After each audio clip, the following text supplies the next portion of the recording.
Morning students. आज हम लोग अल्टरनेट करंट का लेक्चर नंबर सेकंड लेके आए हैं, जहाँ पर हम बेसिकली जो बात करने वाले हैं वो है आपके पास फेजर्स के बारे में। आज के टॉपिक के बेसिस पे हम लोग कम से कम 4 से 5 टॉपिक कवर करने वाले हैं और उनके बेसिस पे आपको राजस्थान बोर्ड की कुछ एग्जाम्पल और कुछ न्यूमेरिकल सॉल्व करने हैं। जैसे कि बात करूँ एग्जाम्पल 10.8 से लेके 10.17, लगभग 9 एग्जाम्पल तो यहाँ है और न्यूमेरिकल प्रॉब्लम 13, 8, 7, 6, 5, 4, 3, ये कुछ न्यूमेरिकल प्रॉब्लम है 7-8। इसका मतलब टोटल अप्रोक्सीमेट बात करना चाहूँ तो 15 प्लस न्यूमेरिकल आपके आज के टॉपिक के बेसिस पे सॉल्व होंगे और लगभग 20 to 30% short, very short question जो आपकी बुकलेट के हैं वो भी आज आप इस कंसेप्ट के बेसिस के ऊपर सॉल्व कर पाएंगे। तो ध्यान से देना बेटा, सुनना है यहाँ पर। सबसे पहले हम लोग यहाँ पे एक नई टर्म आज पहली बार पढ़ने जा रहे हैं, डेट इज फेजर। अब फेजर क्या होता है उस बात को समझे। देखिए, जब आप इलेक्ट्रिकल इंजीनियरिंग करेंगे तो बहुत अच्छे से इस चीज को पढ़ेंगे। अभी केवल हमें इसका बेसिक इंट्रोडक्शन जानना है। अब इंट्रोडक्शन में इसका मतलब ये है कि मैं इनको बनाने का एक मेथड बताऊंगा जिसमें एक दो चीजें आपको याद रखनी पड़ेगी। ठीक है, अगर वो चीजें कैसे आई उसको जानने चले गए तो फिर ये बहुत लेंदी लेक्चर हो जाएगा आपके साथ, इसलिए वो मैं नहीं बताऊंगा, उतना ही बताऊंगा जितने आपके लेवल पे रिक्वायरमेंट है। सबसे पहले फेजर को बताता हूँ। फेजर क्या होता है? फेजर क्या है? एक ग्राफिकल लीनियर रिप्रेजेंटेशन है किसी भी इलेक्ट्रिक सर्किट का, और उस इलेक्ट्रिक सर्किट के अंदर ये वोल्टेज और करंट की इक्वेशंस को लीनियरली क्या करता है बेटा? रिप्रेजेंट करता है। सिमिलरली अगर बात करूं तो दो कंडीशन यहाँ बेसिकली हमेशा अप्लाई होगी कि जो फेजर फॉर्म होंगे वो 2D प्लेन में होंगे, मतलब XY प्लेन के अंदर फॉर्म होंगे, और दूसरा जितनी भी वोल्टेज और करंट की इक्वेशन होनी चाहिए वो सारी पॉजिटिव होनी चाहिए और सारी के सारे इक्वेशन साइन के फॉर्म में लिखे होने चाहिए आपके पास। ठीक है, अभी जैसे कि मैं कुछ एग्जांपल ले रहा हूं, अभी केवल आपका मोटिव ये होना चाहिए कि जो एग्जांपल मैं आपको बता रहा हूं उससे आप फेजर ड्रॉ कर पाते हो कि नहीं कर पाते। ठीक है, उस एग्जांपल में जो इक्वेशन मैं लिखूंगा उसको आगे इसी लेक्चर में मैं ड्राइव करूंगा, आपको प्रूफ के साथ बताऊंगा कि ये इक्वेशंस कैसे आएगी। जैसे पहला एग्जांपल मैं कंसीडर कर रहा हूं रेजिस्टेंस सर्किट। मान लीजिए ये कोई रेजिस्टेंस है कितना R, और ये मैंने एक अल्टरनेट सोर्स कनेक्ट कर दिया। ठीक है, इस सोर्स में जो वोल्टेज की इक्वेशन है वो है V0 sin ओमेगा t, और यहाँ पे जो करंट की इक्वेशन है वो मैं कंसीडर कर रहा हूँ I0 sin ओमेगा t। ये चीज तो आपको पता ही है कि सर्किट में पहले वोल्टेज आएगा, उसके बाद कौन आएगी? करंट। अगर मान लो ये वोल्टेज सोर्स में नहीं लगाता तो बताइए सर्किट में कोई करंट फ्लो होगी क्या? नहीं होगी। इसलिए कह रहे हैं सर्किट में पहले कौन आएगी? वोल्टेज, और फिर कौन आएगी बेटा? करंट आपके पास। एक चीज और कि वोल्टेज का अमाउंट हमेशा हम करंट के अमाउंट से क्या रखेंगे बेटा? ज्यादा, क्योंकि बेसिकली केस ऐसा ही होगा कि अगर रेजिस्टेंस की वैल्यू 1 से बड़ी है ऑल टाइम, तो आपने पढ़ा है कि V होता है IR। मान लीजिए I5 है, रेजिस्टेंस की वैल्यू 2 हो तो वोल्टेज कितना होगा? सॉरी, V IR बोल रहा हूं ना मैं, सही है। तो I इक्वल टू क्या लिखूंगा बेटा? V/R। मान लेते हैं वोल्टेज 5 है और सर्किट का रेजिस्टेंस 2 है, तो करंट कितनी हो जाएगी? 2.5 एम्पियर। तो अमाउंट देखे, करंट है 2.5, वोल्टेज है 5। इसीलिए कह रहा हूं कि हर जगह हम जो कंसीडरेशन करेंगे वो यही करेंगे कि वोल्टेज का अमाउंट करंट के अमाउंट से क्या है बेटा? ज्यादा। अब देखो, मैंने कहा था कि दो इक्वेशन होगी, एक तो होगा वोल्टेज की, एक किसकी होगी बेटा? करंट की। अब इन इक्वेशन का मुझे क्या ड्रॉ करना है? फेजर। अब देखिए फेजर क्या कहता है, समझना है। यहाँ पे कुछ बातें हैं आपको अगर पता हो तो V होता है इंस्टेनियस वेलोसिटी, V0 होती है पीक करंट या मैक्सिमम करंट। साइन एक साइनसोइडल फॉर्म है जिसका शेप कुछ ऐसा आता है, और ओमेगा t क्या है बेटा? इसका फेज है। ठीक है, अब ध्यान दीजिए, वोल्टेज और करंट की इक्वेशन का जो फेजर फॉर्म होगा वो 2D प्लेन में होगा, डेट मीन XY प्लेन में होगा। सबसे पहले आप लोगों को क्या करना है बेटा? एक XY प्लेन ड्रॉ करना है। XY ड्रॉ कर लिया, ठीक है। फिर दूसरा क्वेश्चन अपने आप से ये पूछना है कि पहले इक्वेशन किसकी आ रही है, वोल्टेज की आ रही है कि करंट की आ रही है। तो आंसर आएगा पहले सर्किट में वोल्टेज आएगा, फिर उसकी वजह से करंट डेवलप होगी। तो वोल्टेज की इक्वेशन को देखो सर, वोल्टेज में वी नॉट किसको बताता है, पीक वोल्टेज। पीक वोल्टेज का मतलब है ये हमारे फेजर की लेंथ डिसाइड करेगा। क्या डिसाइड करेगा बेटा, लेंथ। ठीक है। साइन, साइन का कर्व कैसा बनता है सर, साइनसोइडल। और साइनसोइडल कर्व है, जबकि मैंने कहा था फेजर जो है वो कैसे एक्सप्रेशन होंगे, लीनियर। लीनियर का मतलब केवल और केवल स्ट्रेट लाइन फॉर्म होंगे। तब एक ही टर्म्स इस इक्वेशन में बच जाती है ओमेगा टी, और इस ओमेगा टी का वी के साथ कैसा रिलेशनशिप दिख रहा है, डायरेक्टली प्रोपोर्शनल। डायरेक्टली प्रोपोर्शनल है, इसी वजह से ये ग्राफ कैसा आएगा बेटा, एक स्ट्रेट लाइन। अब इस ग्राफ की लेंथ इतनी बड़ी होगी, इतनी बड़ी होगी कि इतनी बड़ी होगी, ये डिसाइड करेगी किसकी वैल्यू, वी नॉट की वैल्यू, क्योंकि वी नॉट इसका पीक वैल्यू आपके पास है। यहां पर ये ओमेगा टी कैसा है बेटा, पॉजिटिव। ओमेगा टी देखो, एक चीज और याद रखना, अगर मान लो आपको +30 डिग्री और -30 डिग्री दोनों ही ग्राफ रिप्रेजेंट करने हो, तो आप देखो प्लस तो ऐसे बनाओगे सर जी, ये तो है प्लस का 30 डिग्री, और माइनस कैसे बनाओगे बेटा आप लोग, इस तरीके से सर जी, ये है माइनस के 30 डिग्री। प्लस के लिए कैसे मूव करना पड़ता है, एंटी क्लॉकवाइज। माइनस के लिए कैसे मूव करना पड़ता है, क्लॉकवाइज। ठीक है। तो ये ओमेगा टी जो मेरा एंगल था ये कैसा था बेटा, पॉजिटिव था, इसलिए मैं ऊपर वाले फेज में गया। यहां पर ये एरो बनाना बहुत जरूरी है। ये एरो चीज को दिखाएगा ग्राफ के अंदर कि ये जो टर्म है वो कैसी है, पॉजिटिव, और कितनी है, ओमेगा टी। ठीक है। दूसरे टर्म की बात करते हैं। आई इक्वल टू क्या होता है, आई नॉट। आई नॉट किसको बताएगा बेटा, करंट की लेंथ को। और आपको पता है करंट की लेंथ वोल्टेज की लेंथ से क्या बनेगी, स्मॉलर, तो छोटी बनाएंगे। साइन का फेजर ड्रॉ नहीं होता, क्योंकि साइन कर्व बनता है, और फेजर में कौन से एक्सप्रेशन आते हैं, लीनियर एक्सप्रेशन आते हैं। टर्म क्या बच गई, ओमेगा टी, और ओमेगा टी के साथ करंट कैसी क्वांटिटी है बेटा, कांस्टेंट। और कांस्टेंट का आपको पता है कैसा ग्राफ आता है, प्रोपोर्शनल ग्राफ कैसा आता है, स्ट्रेट लाइन आपके पास। तो ओमेगा टी और करंट प्रोपोर्शनल है, तो ग्राफ इसी लाइन पे आएगा ऐसे, बट ग्राफ इस बार थोड़ा छोटा होगा। ये किसको रिप्रेजेंट करेगा, आई नॉट को। तो ये आपने वी नॉट और आई नॉट के बीच में क्या बना दिया बेटा, फेजर। इसी तरीके के जो ग्राफ होते हैं इनको फेजर बोला जाता है। अभी नहीं आ रहा कुछ समझ में तो ज्यादा लोड मत लो, अभी मैं 4 से 5 एग्जाम्पल आपको कराऊंगा, तो कहीं ना कहीं तो कुछ ना कुछ सीखे कोई आप लोग। तो देखो दूसरा केस मैं ले रहा हूं, मान लीजिए कैपेसिटर है। ठीक है। इस कैपेसिटर को मैंने अल्टरनेट सोर्स से कनेक्ट किया, और यहां पर वोल्टेज की इक्वेशन लिखी V not sine omega T, और करंट की इक्वेशन है बेटा आपके पास I naught cos omega T आपके पास, या इसको लिखते हैं बेटा साइन कॉस ओमेगा टी। ठीक है, कोई दिक्कत नहीं। देखो सबसे पहले बताओ क्या ये दोनों इक्वेशन, मान लेते हैं कैपेसिटर है, कैपेसिटर के लिए यही इक्वेशन आगे जाके आपकी बनेगी। इनकी क्या ड्रॉ करनी है बेटा, मुझे फेजर ड्रॉ करनी है।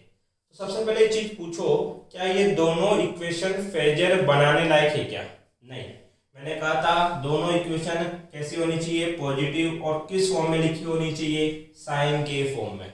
तो सर वोल्टेज की इक्वेशन तो साइन के फॉर्म में लिखी हुई है, बट करंट की इक्वेशन कोस के टर्म में लिखी गई है। तो सबसे पहले इस कोस को कहां कन्वर्ट करोगे, साइन के टर्म में कन्वर्ट करेंगे।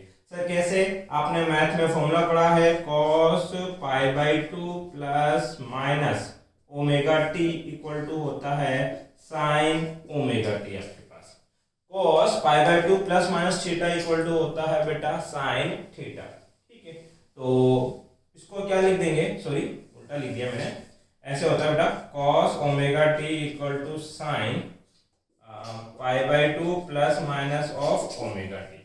कन्वर्ट करो, i इक्वल टू कितना हो जाएगा sir, I naught cos omega t है। ध्यान देना cos पॉजिटिव में है तो अंदर भी पॉजिटिव साइन ही लेंगे हम लोग, साइन π/2 प्लस में कितना, ओमेगा टी। अब देखो एक तो करंट की इक्वेशन ये है और एक ये है। देखो वोल्टेज की equation V not sine omega T. Current की equation I equal to I naught sine pi by two plus of omega t. इसको मैं ऐसे भी लिख सकता हूं omega T plus pi by two, तो भी कोई फर्क नहीं पड़ेगा। तो मैं इसको इसी फॉर्म में लिखना चाहता हूं ताकि आपको आगे समझने में आसानी रहे। अब देखो फर्स्ट इक्वेशन और सेकंड इक्वेशन, इसका मैं फेजर ड्रॉ करना चाहता हूं। तो फेजर कैसे ड्रॉ होंगे सर? एक्स वाई प्लेन में, that is X, that is Y. सबसे पहले v की इक्वेशन देखो, इसमें कौन है? v naught. और v नॉट किसको डिसाइड करता है बेटा? लेंथ को डिसाइड करता है, मतलब कितना लेंथ ज्यादा, कितनी लेंथ कम आपके पास। साइन का फॉर्म होगा नहीं क्योंकि ये कर्व बनता है। टर्म क्या बची? Omega T. और ओमेगा टी के साथ v का रिलेशनशिप कैसा है? Directly proportional. ग्राफ कैसा आएगा? एक स्ट्रेट लाइन। ये कौन हो गया बेटा? v नॉट और ओमेगा टी पॉजिटिव है, इसलिए कैसे मूव करोगे? Anti clockwise. अब करंट को देखो, आई नॉट लेंथ, और लेंथ हमें कैसे बनानी है? छोटी। साइन का फॉर्म होगा नहीं, टर्म क्या बचती है? Omega T plus pi by to. क्या ओमेगा टी का लेवल आपको पता है? यस सर, ये जो लेवल है ये ओमेगा टी की लाइन है। ओमेगा टी से कितना आगे? पाई by to. Pi by to का मतलब 90 डिग्री। ऐसा करो, इसका 90 डिग्री आ जाओ, तो इस चीज का 90 इधर होगा। ये हो गया कितना? आई नॉट, और यहां से यहां कितना गए? पाई बाई टू। देखो टोटल कितना हो गया? रेफरेंस से omega T plus pi by to आपके पास हो गया। तो देखो मैंने वी नॉट बड़ा बनाया और आई नॉट को कैसा बनाया? छोटा। ये इन दो इक्वेशन का फेजर रिप्रेजेंटेशन है। ठीक है, अभी और एग्जांपल लेता हूं। मान लेते हैं आपके पास एक इंडक्टर है और आपने इसको अल्टरनेट सोर्स से कनेक्ट कर दिया। वोल्टेज की इक्वेशन आपकी फॉर्म होगी V not sine omega T, और करंट की इक्वेशन फॉर्म होगी I naught cos omega T. अब सबसे पहले इक्वेशन देख के बताओ क्या ये दोनों फेजर बनने लायक है? नहीं। क्यों नहीं है? कॉज आपको पता है। फेजर में उसी का ड्रॉ करूंगा जो पॉजिटिव हो और किसमें लिखी हो? साइन के टर्म में लिखी हो। तो सर जी जो करंट है वो एक तो नेगेटिव है, दूसरा किस टर्म में लिखा है? कोस के टर्म में लिखा हुआ है। तो कुछ नहीं, करंट की इक्वेशन को पहले चेंज करेंगे और उसके बाद फेजर ड्रॉ करेंगे। ठीक है, तो ध्यान दीजिए यहाँ पे बेटा आपके पास I इक्वल टू माइनस के आई नॉट है। अब देखो कोस ओमेगा टी को ये लिख सकते हो, मैंने कहा था अंदर प्लस तब आएगा जब कोस पॉजिटिव हो। अगर ये कोस नेगेटिव है तो अंदर भी क्या लेंगे बेटा? नेगेटिव। तो क्या किया? इसको लिखेंगे बेटा कितना? Sign pi by to minus of omega T. ठीक है, अब यहां से माइनस साइन कॉमन ले लो और इस माइनस से मल्टीप्लाई कर दो, तो ये माइनस और ये माइनस प्लस हो जाएगा। तो बताओ I इक्वल टू कितना बन जाएगा? आई नॉट साइन, इधर माइनस कॉमन लेंगे तो ये तो प्लस हो जाएगा, माइनस में कितना हो जाएगा? पाई बाई टू। अब देखो इक्वेशन फर्स्ट और सेकंड, वोल्टेज की इक्वेशन भी पॉजिटिव है, करंट की इक्वेशन भी पॉजिटिव है। वोल्टेज भी साइन के टर्म में लिखी गई है, करंट भी साइन के टर्म में लिखी गई है आपके पास। ठीक है, अब इन दोनों इक्वेशन का क्या ड्रॉ करते हैं बेटा? फेजर। तो फेजर कैसे ड्रॉ होंगे? एक्स वाई प्लेन के अंदर, ये एक्स और ये वाई। ठीक है, सबसे पहले वी नॉट क्या डिसाइड करता है इक्वेशन में? सर फेजर की जो आप लीनियरली लेंथ बनाओगे उस लेंथ को कितना बड़ा और कितना छोटा रखना है ये वी नॉट बताता है। साइन का जो सर कर्व है वो साइनोसोडल आता है और फेजर जो होते हैं वो लीनियर रिप्रेजेंटेशन होते हैं, इसलिए साइन का कुछ नहीं कर सकते। अब टर्म बच जाती है ओमेगा टी और वी के साथ कैसा रिलेशनशिप है? Directly proportional. तो ग्राफ कैसा आएगा बेटा? एक स्ट्रेट लाइन। ये वी नॉट हो गया और ये ओमेगा टी। अब करंट को देखो, आई नॉट क्या होगी? वी नॉट से स्मॉल रखनी है। ठीक है, साइन का ड्रॉ होगा नहीं। अब टर्म क्या बचती है? Omega T minus pi by to. मतलब सबसे पहले आपको ओमेगा टी कहाँ बन रहा है वो पता होना चाहिए। तो ये ओमेगा टी की लाइन है, इससे पाई बाई टू एंगल पीछे, मतलब 90 डिग्री पीछे। इससे 90 पीछे जाओगे तो यहाँ पहुंचोगे, ये कौन हो जाएगा? आई नॉट, और यहां से यहां जाओगे कितना हो जाएगा? पाई बाई टू। इक्वेशन देखो सर, ये टोटल पाई बाई टू में से कितना सेपरेट कर रहे हैं? ओमेगा टी, तो ये एंगल हो जाएगा पाई by to minus omega T, तो ये आपके पास, या omega T minus pi by 2 आपके पास। तो ये इसका क्या बन गया बेटा, फेजर। इसी तरीके से आगे जाके हमें 3-4 फेजर और बनाने हैं। तो आज हम लोग जो पढ़ने वाले हैं वो पढ़ने वाले हैं pure resistance circuit, pure capacitive circuit, pure inductive circuit, RL series combination, RC series combination. इसका मतलब टोटल 5 डेरिवेशन आज हम लोग पढ़ने वाले हैं। ठीक है, एक बार मैं चाहता हूँ आप केवल इसका स्क्रीनशॉट लें, नोट्स पे मत लिखना इस चीज को, क्योंकि ये रफली मैंने समझाने की कोशिश की है कि आगे जब मैं फेजर बनाऊंगा तो आपको ये पता रहे कि हाँ सर ने ये चीज कैसे उठाई है, किस तरीके से ये इनको ड्रॉ कर रहे हैं। एक बार स्क्रीनशॉट ले बेटा, ध्यान दीजिए बेटा। जो टॉपिक आज मैं पढ़ा रहा हूँ उसमें ग्राफ भी फॉर्म होंगे, कुछ कर्व भी आपको बनाने पड़ेंगे। तो कुछ कर्व आपको याद होने चाहिए, जैसे कि साइन थीटा। तो साइन थीटा का कर्व कुछ इस तरीके के होता है।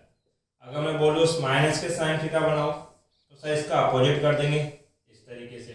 अगर मैं कहूँ साइन स्क्वायर थीटा का फॉर्म बनाओ, ठीक है, तो ये कितना बन जाएगा सर आपके पास, कुछ इस तरीके से। अगर मैं ये कहूँ साइन 2 थीटा बनाओ, अब थोड़ा ध्यान देना, देखो ये था साइन थीटा, मतलब कि इतनी लेंथ में इसने कितना साइकिल पूरा किया, 1, क्योंकि यहाँ मल्टीप्लाई में क्या चल रहा था, 1, या सॉरी इसको देखो मल्टीप्लाई में कितना चल रहा था, 1, इसलिए इसने कितने साइकिल बनाए बेटा, 1। लेकिन यहाँ पे थीटा के साथ मल्टीप्लाई में कितना है, 2। इसका मतलब है कि वो उतनी ही लेंथ में कितने साइकिल फॉर्म करेगा, 2 साइकिल फॉर्म करेगा। तो ऐसा करो, ये लेंथ थी, इतनी लेंथ मैंने यहाँ बना दी, अब इसमें आपको कितने साइकिल पूरे करवाने हैं, 2। तो कुछ इस तरीके से इसको बढ़ा, ठीक है। तो साइन 2 थीटा का मतलब ये होता है आपके पास। मान लीजिए आपको फॉर्म करना है कॉस थीटा, तो कॉस थीटा का ग्राफ बेटा ऐसा बनेगा। आपको फॉर्म करना है माइनस के कॉस थीटा, तो ग्राफ इस तरीके से फॉर्म होगा। आपको फॉर्म करना है कॉस स्क्वायर थीटा, तो ग्राफ इस तरीके से फॉर्म होगा। ये सारे के सारे ग्राफ हम लोग पढ़ के आ चुके हैं 11th क्लास के अंदर, ऑक्सीलेशन वाले चैप्टर के अंदर आपके पास। तो ये सारी चीजें मैंने वहां से उठाई है। तो ये ग्राफ एक बार आप स्क्रीनशॉट ले ले ताकि आगे हम लोग इनको डायरेक्ट यूज कर पाए। ध्यान दे बेटा, जो पहला डेरिवेशन है वो है circuit containing pure ohmic resistance. आपके पास मान लीजिए आपके पास एक प्योर रेजिस्टेंस है कितना, R, उसको मैंने क्या किया, एक अल्टरनेट सोर्स से कनेक्ट कर दिया, जिसका पोटेंशियल मैं दे रहा हूं V0 sin ओमेगा t।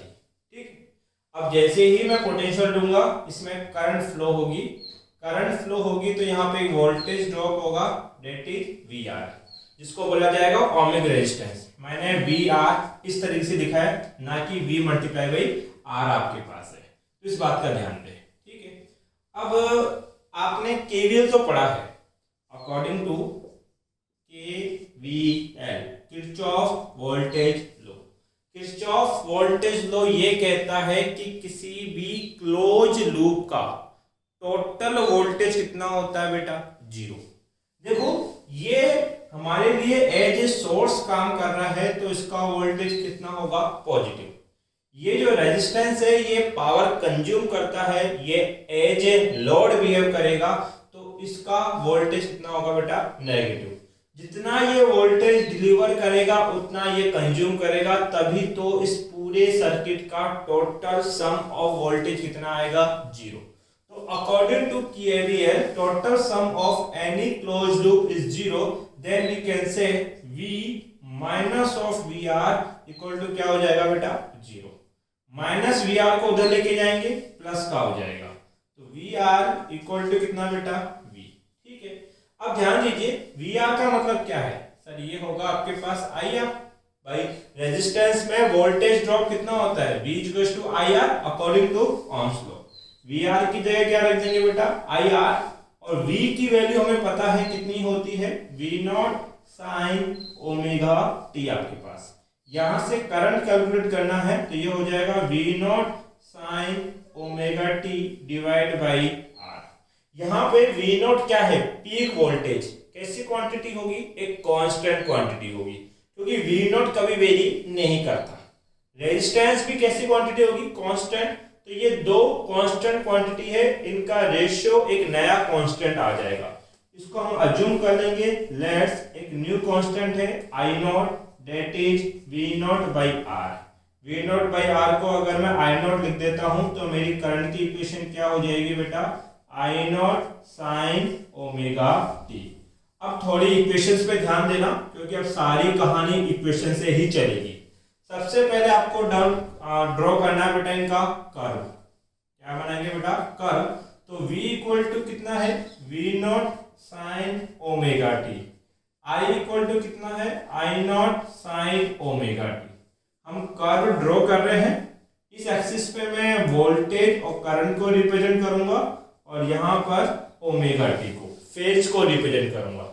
बताओ वोल्टेज की इक्वेशन किस पे डिपेंड करती है, साइन के ऊपर। तो कर्व भी कैसा आएगा बेटा, साइनोसॉइडल आपके पास आ गया, ठीक है।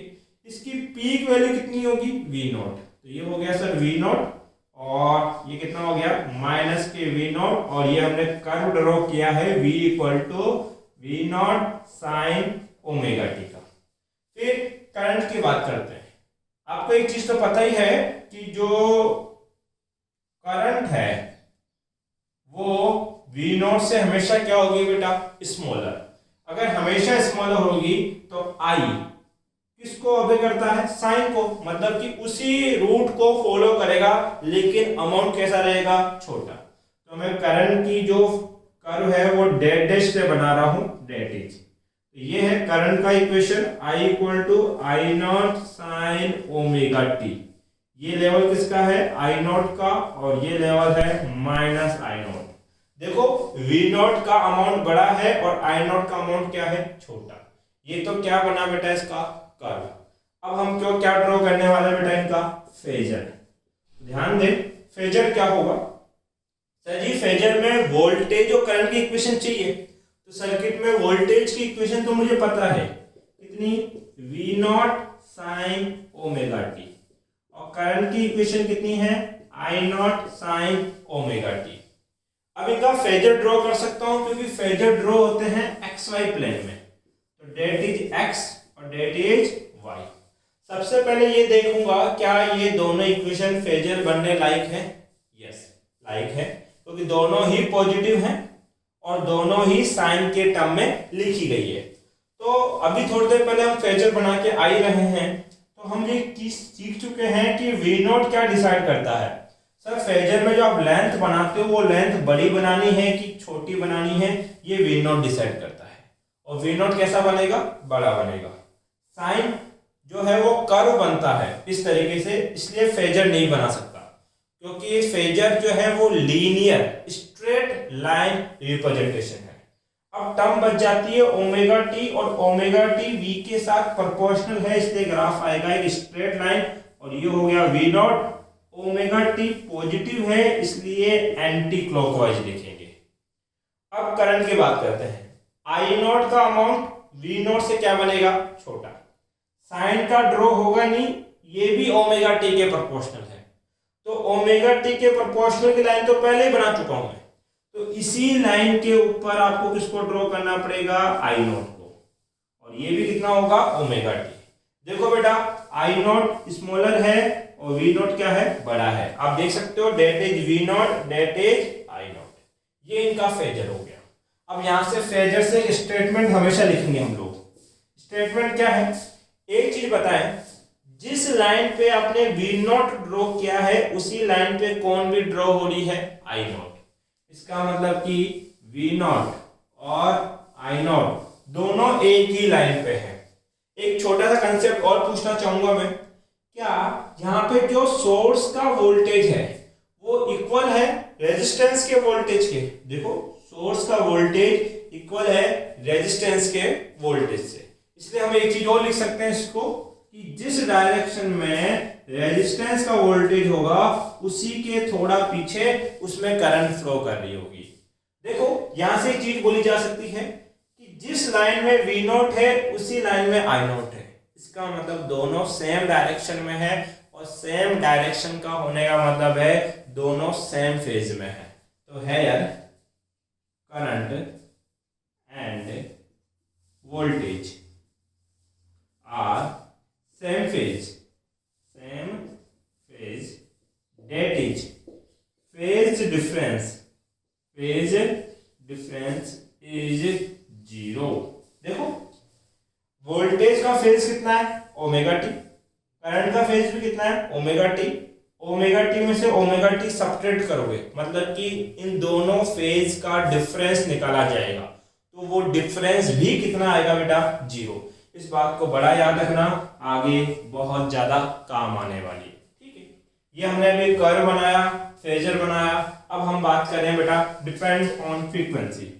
नेक्स्ट पॉइंट है डिपेंड्स ऑन फ्रीक्वेंसी। देखिए करंट की आई नॉट इक्वल टू आपने क्या लिखा V naught by R. I not equal to क्या लिखा वी नॉट बाई आर। क्या इस रेजिस्टेंस के पास फ्रीक्वेंसी की कोई इक्वेशन है क्या? नहीं, क्योंकि रेजिस्टेंस फ्रीक्वेंसी पे डिपेंड करता ही नहीं है। तो अभी तो क्या आप याद रखो कि resistance does not depends on frequency. इसलिए जब आप रेजिस्टेंस और फ्रीक्वेंसी के बीच में ग्राफ बनाओगे तो ग्राफ कैसा आएगा? एक स्ट्रेट लाइन। फ्रीक्वेंसी पर डिपेंड करने का मतलब क्या है? आगे जाके आप कैपेसिटर पढ़ोगे, इंडक्टर पढ़ोगे, फिर रेजिस्टेंस कैपेसिटर का कॉम्बिनेशन पढ़ोगे, तो वहां पता लगेगा कि वो जो टर्म्स हैं वो फ्रीक्वेंसी पर डिपेंड करती है। किसी का रिलेशनशिप प्रोपोर्शनल में आएगा, किसका इनवर्सली प्रोपोर्शनल आएगा, बट रेजिस्टेंस जो है वो फ्रीक्वेंसी पे डिपेंड नहीं करता। अब रेजिस्टेंस कैलकुलेट हो गया, अब क्या कैलकुलेट करेंगे बेटा? पावर। क्या निकालेंगे बेटा? पावर। तो आपने P इक्वल टू कितना पढ़ा है? VI। ये मॉड ऑफ VI होगा हमेशा। तो P इक्वल टू कितना हो जाएगा सर जी? V का मतलब तो कितना है? V not sine omega T. Current का मतलब कितना है? I not sine omega T. तो पावर कितनी हो जाएगी? V not I not sine square omega T. इसका मतलब जो पावर है वो इस टर्म के ऊपर डिपेंड करती है। अब ध्यान दीजिए बेटा, यहाँ पे अगर मुझे इसका कर्व बनाना हो पावर का, तो देखो V नॉट का कर्व तो ऐसा बनेगा क्योंकि अभी बना चुके हैं। I नॉट कुछ ऐसी बनेगी, ये तो है V equal to V not sine omega T. ये है I equal to I not sine omega T आपके पास। अब पावर देखो किस पे डिपेंड करती है? साइन स्क्वायर ओमेगा टी के ऊपर। इसलिए पावर का कर्व स्क्वायर है तो अमाउंट भी ज्यादा होगा। इसका कर्व कुछ ऐसा आएगा, दैट इज पावर कर्व। ये होगी पावर, और पावर की इक्वेशन ये है आपके पास। ठीक है, अब हमें इस पावर का एवरेज भी कैलकुलेट करना है। अब एवरेज कैलकुलेट करने के लिए एक टर्म आप याद रखोगे, कहाँ लिखूं मैं? एक फॉर्मूला आप याद रखो, इंटीग्रेशन 0 से t sine square omega T of dt। ठीक है, इसका इंटीग्रेशन होता है बेटा आपके पास 1/2 साइन स्क्वायर है ना, ये कितना आएगा बेटा? टोटल 1/2 आएगा। ध्यान दीजिए यहाँ पे। तो मुझे इसका एवरेज कैलकुलेट करना है, तो P एवरेज इक्वल टू कितना हो जाएगा सर जी? लिखा जाएगा V not I not T/2 होगा ये। ठीक है, V not I not. Average निकालना भूल गए कि याद है बेटा? एवरेज कैसे निकालेंगे सर जी? इसको लिखेंगे ऐसे, इंटीग्रेशन ऑफ 0 से t p dt अपॉन में 0 से t 1 dt। ठीक है, अब क्या लिखो बेटा मैं? तो मैं लिख सकता हूं P एवरेज इक्वल टू, मैं यही करूंगा पूरा क्योंकि एवरेज निकालना मैं पहले सिखा चुका हूं। P की जगह क्या लिख सकता हूं मैं? V not I not. तो V नॉट I नॉट तो कांस्टेंट है, बाहर आ जाएगा 0 से t कितना? Sine square omega T of dt upon में 1 dt का इंटीग्रेशन t होगा, और इसको सॉल्व करोगे तो कैपिटल T बनेगा। ठीक है, और इसके बाद मैं कहाँ लिख सकता हूँ जहां से आपको दिखे? ठीक है, ध्यान देना, थोड़ा बहुत मैं यहाँ लिख रहा हूँ, अगली बार थोड़ा छोटा लिखेंगे तो एक साथ देखा जाएगा। देखो इधर बेटा, पी एवरेज इक्वल टू क्या चल रहा है, वी नॉट आई नॉट, 0 से t sine square omega T dt का इंटीग्रेशन क्या होता है, t/2 होता है। t/2 ऊपर का दिख रहा है ना, दिख रहा है, ठीक है। तो ये हो जाएगा सर t/2 और नीचे कितना चल रहा है, t से t काट दोगे तो ये होगा v not I not upon में 2।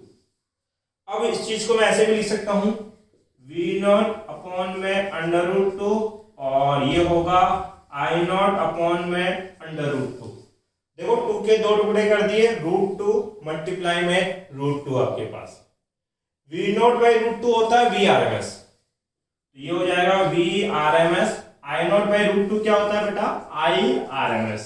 इसका मतलब कि जो आपके पास प्योर ओमिक रेजिस्टेंस होगा उसमें जो एवरेज पावर होगी वो कितनी होगी बेटा, v RMS multiply i RMS के इक्वल होगी, ठीक है बेटा। इसका एक बार स्क्रीनशॉट लो, ये आपका प्योर रेजिस्टेंस खत्म हो गया। ध्यान दे बेटा, सेकंड डेरिवेशन जो है आपके पास वो है आपके पास ठीक है, circuit contain pure inductor circuit.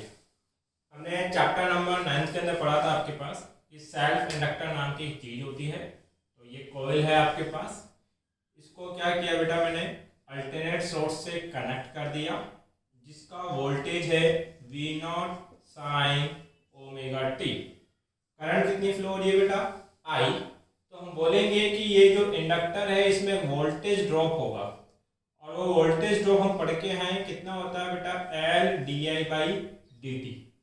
क्योंकि इसमें वोल्टेज ड्रॉप हो रहा है तो ये नेगेटिव होगा, ये एज ए सोर्स काम करेगा तो ये क्या होगा बेटा, पॉजिटिव। तो ये हम लोग पढ़ चुके हैं बेटा कि जो वोल्टेज ड्रॉप इन इंडक्टर होता है वो कैसा होता है, नेगेटिव होता है, और कितना होता है, L/di/dt। अगर याद नहीं है तो चैप्टर 9 का एक लेक्चर है जिसमें हमने सेल्फ इंडक्टेंस के बारे में बात की है, और वहां पर हमने ईएमएफ निकाला था L/di/dt, और वो भी कैसा, नेगेटिव। अब मैं ईएमएफ को क्या लिख रहा हूं, वोल्टेज, और ये माइनस साइन को इधर लगा रहा हूं, कल इतना ही मैंने चेंज किया है, बाकी सारी टर्म क्या है बेटा, सेम है आपके पास, ठीक है। ध्यान देना, इसके अंदर भी हमें वही चीजें कैलकुलेट करनी है जो हमने रेजिस्टेंस में कैलकुलेट की थी। सबसे पहले हम लोग यहाँ से करंट की इक्वेशन बनाएंगे, और करंट की इक्वेशन ड्रॉ करने के लिए हम यूज करेंगे बेटा आपके पास केवीएल को। तो क्या लिखा जाएगा, according to KVL, Kirchhoff voltage law, total sum of current in any close loop is always 0। तो यहाँ पे दो ही वोल्टेज है, that is one is source voltage और second is the inductor voltage. तो यहाँ पर V minus of VL equal to कितना होगा, 0। VL को उधर भेजेंगे, पॉजिटिव हो जाएगा, then VL equal to V आपके पास है। VL की वैल्यू कितनी है बेटा आपके पास, L/di/dt, और V की वैल्यू कितनी है बेटा, V not sine omega T. मुझे करंट कैलकुलेट करना है तो L अपॉन में जाएगा और dt मल्टीप्लाई में, then we can write di equal to V naught by L of sine omega T of dt। ये तो करंट है। अगर मुझे I चाहिए, कंप्लीट करंट चाहिए, तो बहुत साइड इंटीग्रेशन करेंगे, इधर इंटीग्रेशन करोगे, इधर भी इंटीग्रेशन, di का integration I, V naught by L constant है, साइन ओमेगा टी का इंटीग्रेशन होता है माइनस के कॉस ओमेगा टी अपॉन में क्या, ओमेगा। बच्चा पार्टी ध्यान देना, साइन ओमेगा टी है, साइन का क्या हो गया, माइनस कॉस ओमेगा टी, फिर क्या बचेगा, ओमेगा टी। ओमेगा टी में मल्टीप्लाई में कौन है, ओमेगा, तो इंटीग्रेट करते टाइम वो किस में आ जाएगा बेटा, डिवाइड के अंदर, ठीक है। यहां पे मैं अज्यूम कर रहा हूं, let's consider I naught equal to है V naught upon L omega. देखो बेटा, V नॉट एक कांस्टेंट क्वांटिटी है, L एक कांस्टेंट है, एंगुलर वेलोसिटी इसकी कांस्टेंट है, तो इन तीनों टर्म का जो रेशियो है वो भी एक अनदर कांस्टेंट कंसीडर कर लिया गया, डेट इज I नॉट। अगर इसकी जगह मैं I नॉट रखता हूं तो मेरी जो वोल्टेज की इक्वेशन है, डेट इज करंट का इक्वेशन है, वो हो जाता है I नॉट माइनस के कॉस ओमेगा टी, थोड़ा सा बड़ा लिख देते हैं, माइनस के I naught cos omega T, ठीक है। और वोल्टेज इक्वेशन आपको पता ही है कि कितनी है बेटा, V equal to V not sine omega T. सबसे पहले क्या बनाएंगे बेटा, इनका कर्व, जो ए पार्ट हम लोग बनाते हैं डेट इज कर्व। कर्व में आपको पता है कि V इक्वल टू कितना है, V not sine omega T, और I इक्वल टू कितना है, माइनस के I naught cos omega T. तो कर्व ऐसे बनेगा, ठीक है।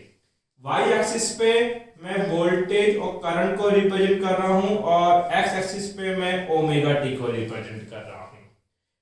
वोल्टेज में कर्व किसका फॉर्म होगा, साइन का, तो ये साइनसोइडल कर्व फॉर्म हो गया। ये है पीक वोल्टेज V नॉट, ये माइनस में V नॉट, और V इक्वल टू है V not sine of omega T. देखो करंट में कर्व किसका बनेगा, माइनस के कॉस ओमेगा टी, और माइनस के कॉस ओमेगा टी का कर्व आप लोगों को पता है कुछ इस तरीके से आता है, that is minus cos omega T. देखो माइनस कॉस ओमेगा टी, और आपको पता है कि आई नॉट की वैल्यू वी नॉट से छोटी होगी, तो ये कौन हो गया, आई नॉट, और इधर भी कौन है बेटा, माइनस के आई नॉट। तो ये तो क्या बन गया इसका कर्व। अब क्या बनाएंगे बेटा हम लोग, फेजर, ठीक है। फेजर के लिए वोल्टेज का इक्वेशन है V not sine omega T, और करंट का इक्वेशन है माइनस के I naught cos omega T. क्या इन दोनों इक्वेशन का मैं वोल्टेज या सॉरी फेजर बना सकता हूं क्या? आपका आंसर होगा नहीं। क्यों नहीं बना सकते? क्योंकि सर जी एक तो ये नेगेटिव है, दूसरा ये साइन के टर्म में नहीं लिखा गया है। सबसे पहले इस cos को किस में कन्वर्ट करेंगे, साइन के अंदर। तो उसके लिए एक फॉर्मूला मैंने पहले भी बताया था। फॉर्मूला क्या है कि cos ओमेगा टी को लिख सकते हैं कितना बेटा आपके पास, sine π/2 minus of omega T. अगर ये cos नेगेटिव है तो अंदर भी नेगेटिव, अगर ये cos पॉजिटिव होता तो अंदर भी क्या लेते, पॉजिटिव। चलो वैल्यू पुट करो तो i इक्वल टू हो जाएगा माइनस के आई नॉट, ये cos की जगह क्या लिख दिया जाएगा बेटा आपके पास, sine π/2 minus omega T. Minus को अंदर मल्टीप्लाई करो तो करंट का इक्वेशन क्या बन जाएगा, I naught sine omega T minus के π/2। अब देखो ये वोल्टेज की इक्वेशन है और ये करंट की इक्वेशन है। क्या ये दोनों इक्वेशन फेजर बनने लायक है क्या? यस। तो फेजर बना लीजिए, क्या दिक्कत है। ध्यान देना फेजर ड्रॉ होता है एक्स और वाई प्लेन के अंदर। सबसे पहले वोल्टेज आएगा सर्किट में, तभी तो उसके बाद करंट डेवलप होगी। तो वोल्टेज में वी नोट क्या बताता है कि इसकी लेंथ बड़ी लेनी है। साइन का फेजर बनता नहीं है, ओमेगा टी के साथ इसका रिलेशनशिप कैसा है, डायरेक्टली प्रोपोर्शनल ग्राफ आएगा, एक straight line that is V naught और ओमेगा टी पॉजिटिव है तो कैसे मूव करोगे, एंटी क्लॉकवाइज। नेक्स्ट है I naught sine. I naught को कैसे बनाना है, छोटा, साइन का बनता नहीं है, टर्म क्या बचती है, ओमेगा टी माइनस π/2। π/2 का मतलब होता है 90। तो ये ओमेगा टी की लाइन है, इससे 90 डिग्री पीछे। पीछे कहाँ जाओगे, नीचे की ओर। तो ये हो गया आई नॉट और ये एंगल कितना बेटा, π/2। और π/2 कैसा था, नेगेटिव, इसलिए मैं कैसे मूव कर रहा हूं बेटा, क्लॉक वाइज आपके पास। क्या ये फिगर आपको दिखाई दे रहा है? ठीक है, कोई दिक्कत नहीं है। नेक्स्ट हम देखें बेटा, यहां से मैं एक स्टेटमेंट लूंगा। देखो वी नॉट और आई नॉट के बीच का एंगल कितना है, 90 डिग्री। भाई इन दोनों के बीच में कितना एंगल फॉर्म हो रहा है, π/2। तो मैं इसके दो फिगर बना रहा हूं। अगर मैं वी नॉट को रेफरेंस लेता हूं तो आई नॉट ऐसे बनेगा, π/2 पीछे, ठीक है। तो मैं यहां से क्या लिख सकता हूं कि जो करंट है आई नॉट वो वी नॉट से 90 डिग्री क्या करता है, लेग करता है। तो क्या लिखेंगे, करंट लेग यानी पीछे चलना, बाय π/2 टू वोल्टेज। मतलब करंट लेग कर रहा है π/2 किससे, वोल्टेज से आपके पास। अब यहां पे मैंने रेफरेंस क्या लिया था, वी नॉट। मैं रेफरेंस चेंज कर देता हूं। वी नोट की जगह रेफरेंस क्या लेता हूं, आई नोट। मान लेते हैं ये कौन है, आई नोट।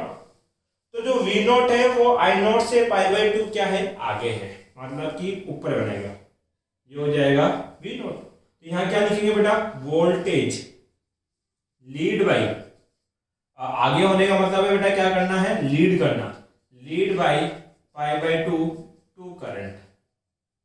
अरे दोनों बातें एक ही है भाई, ये ए है और ये कौन है, बी है। मान लेते हैं ए बी से 5 मीटर पीछे है। भाई दो बातें लिख सकता हूँ यहाँ से मैं, एक तो लिख सकता हूँ बी ए से 5 मीटर आगे है, या फिर मैं लिख सकता हूँ ए बी से 5 मीटर क्या है, पीछे है। तो यही दो बातें मैंने लिखी है, ठीक है। मैंने एक लिखा है कि वोल्टेज करंट से π/2 आगे है, और एक लिखा है मैंने करंट वोल्टेज से π/2 पीछे है। आपको जो स्टेटमेंट याद रखना वो ये वाला है कि जब आप क्या पढ़ रहे हो बेटा, प्योर इंडक्टर पढ़ रहे हो, तो जो करंट होती है वो लेग करती है π/2 किससे बेटा, वोल्टेज से आपके पास, ठीक है। और ये भी आप याद रखोगे कि जो वोल्टेज होता है वो करंट से लीड करता है π/2 आपके पास। दोनों ही स्टेटमेंट क्रॉस आपसे पूछे जा सकते हैं, तो दोनों को ही लर्न करना है आपको। नेक्स्ट जो हम लोग पढ़ेंगे, ठीक है, अब बात कर लेते हैं बेटा, सुना इधर, एक टर्म होती है जिसको बोलते हैं inductive reactance. the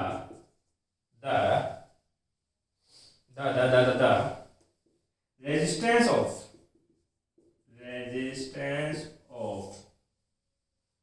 inductor circuit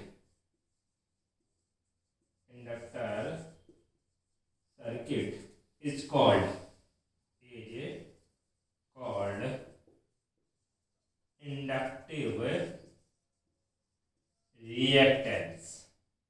इस इंडक्टिव रिएक्टेंस को रिप्रेजेंट किया जाएगा X से L से, ठीक है।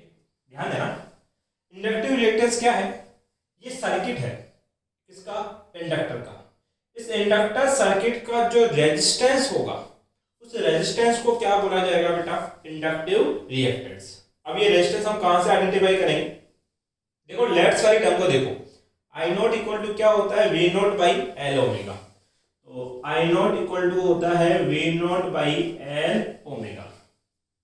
ओम्स लॉ तो पढ़ के आए हो, तो क्या लिखोगे, according to Ohm's law sir ji I not equal to होना चाहिए V naught by R, I not equal to V naught by R. इस इक्वेशन को इस इक्वेशन में कंपेयर करो, आई नॉट की जगह आई नॉट है, वी नोट की जगह वी नोट है, बट एल ओमेगा किसकी तरह बिहेव कर रहा है, रेजिस्टेंस की तरह। अब एल ओमेगा को मैं रेजिस्टेंस तो नहीं लिख सकता, इसलिए मैं एल ओमेगा को क्या लिखता हूं, इंडक्टिव रिएक्टेंस। ये है रेजिस्टेंस ही, लेकिन किसका रेजिस्टेंस है, इंडक्टर का रेजिस्टेंस है। तो जब कंपेयर किया तो R बराबर आया एल ओमेगा के, और इस R को क्या लिखा जाता है बेटा, एक्सेल। R को क्या लिखा जाता है, एक्सेल। अगर आपसे पूछा जाए कि एक्सेल का यूनिट क्या होगा, तो इसका यूनिट होगा ओम। क्या होगा बेटा, ओम इसका यूनिट होगा। एक्सेल बराबर कितना हो गया, एल ओमेगा। एक्सेल बराबर एल ओमेगा, ओमेगा को क्या लिख सकते हैं, 2πf। तो Excel equal to L 2πf। अब बताओ जो इंडक्टिव रिएक्टेंस है वो फ्रीक्वेंसी के साथ कैसे रिलेट करता है, डायरेक्टली प्रोपोर्शनल। तो एक्सएल प्रोपोर्शनल टू फ्रीक्वेंसी। अगर प्रोपोर्शनल है तो अब जब आप इनका ग्राफ बनाओगे, जैसे कि ये एक्सएल है और ये फ्रीक्वेंसी है, तो ग्राफ कैसे आएगा बेटा, एक स्ट्रेट लाइन। देखो जब हम प्योर रेजिस्टेंस पढ़ रहे थे तो हमने देखा था कि प्योर रेजिस्टेंस फ्रीक्वेंसी पे डिपेंड नहीं करता, बट प्योर जो इंडक्टर होते हैं ये टर्मोलॉजी जो है वो फ्रीक्वेंसी पे डिपेंड करती है। और कैसे डिपेंड करती है, डायरेक्टली प्रोपोर्शनल आपके पास, ठीक है। तो एक इंडक्टिव रिएक्टेंस हो गया। अब जो हमें कैलकुलेट करना है that is power. Power electrical power क्या होता है, इलेक्ट्रिकल पावर होता है VI। इलेक्ट्रिकल पावर क्या होता है, वी आई।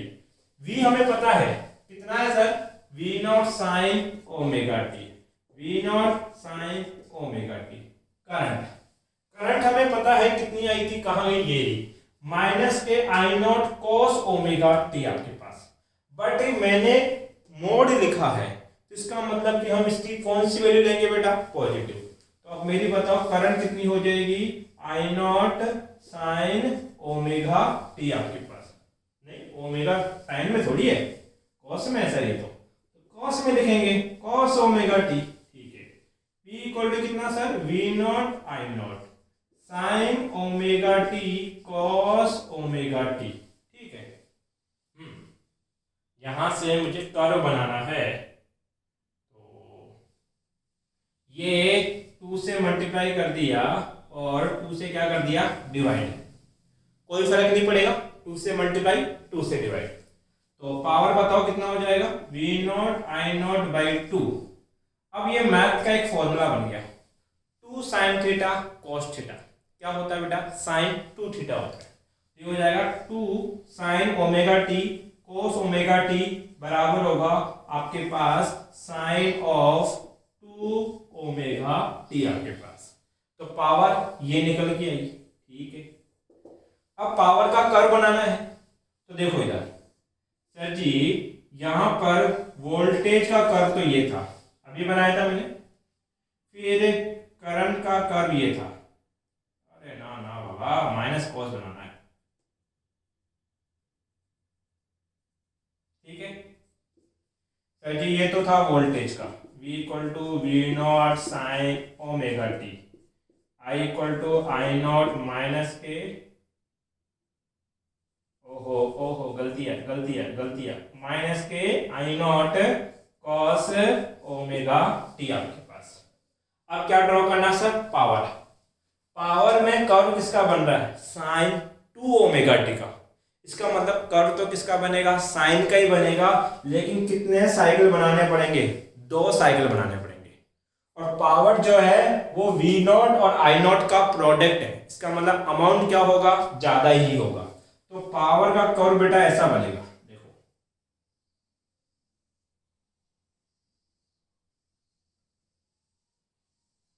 देखो मैंने पावर का अमाउंट क्या रखा है, ज्यादा।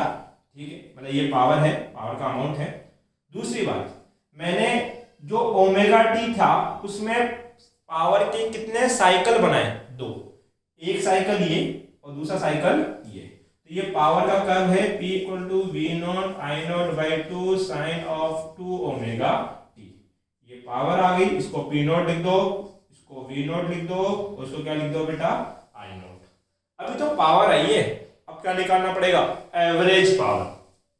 इसलिए कहा था थोड़े लेंदी इनकी डेरिवेशन। P एवरेज निकालने का फॉर्मूला आपको पता है, 0 से t P dt अपॉन में 0 से t 1 dt। भाई पूरा साइकिल कहां से कहां चलेगा, 0 से t पे चलेगा। ठीक, कंप्लीट साइकिल पूरा करने में t टाइम पीरियड लगेगा इसको। तो P एवरेज निकालने का फॉर्मूला यही है। अगर एवरेज निकालना नहीं आता तो करंट का एवरेज निकालना सीखे, वहां से प्रॉपर्ली समझ में आ जाएगा। अब ध्यान दो, P average equal to P हमें पता है कितना होता है, V not I not by 2 sine 2 omega T. तो इसकी वैल्यू रखूंगा तो ये तो कांस्टेंट रखा जाएगा।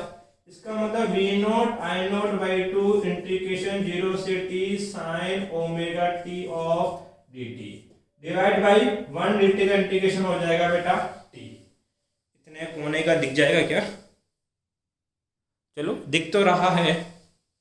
अब ध्यान दीजिए, आपने पढ़ा है, क्या पढ़ा है, 0 से t sine omega T dt का इंटीग्रेशन कितना होता है, 0।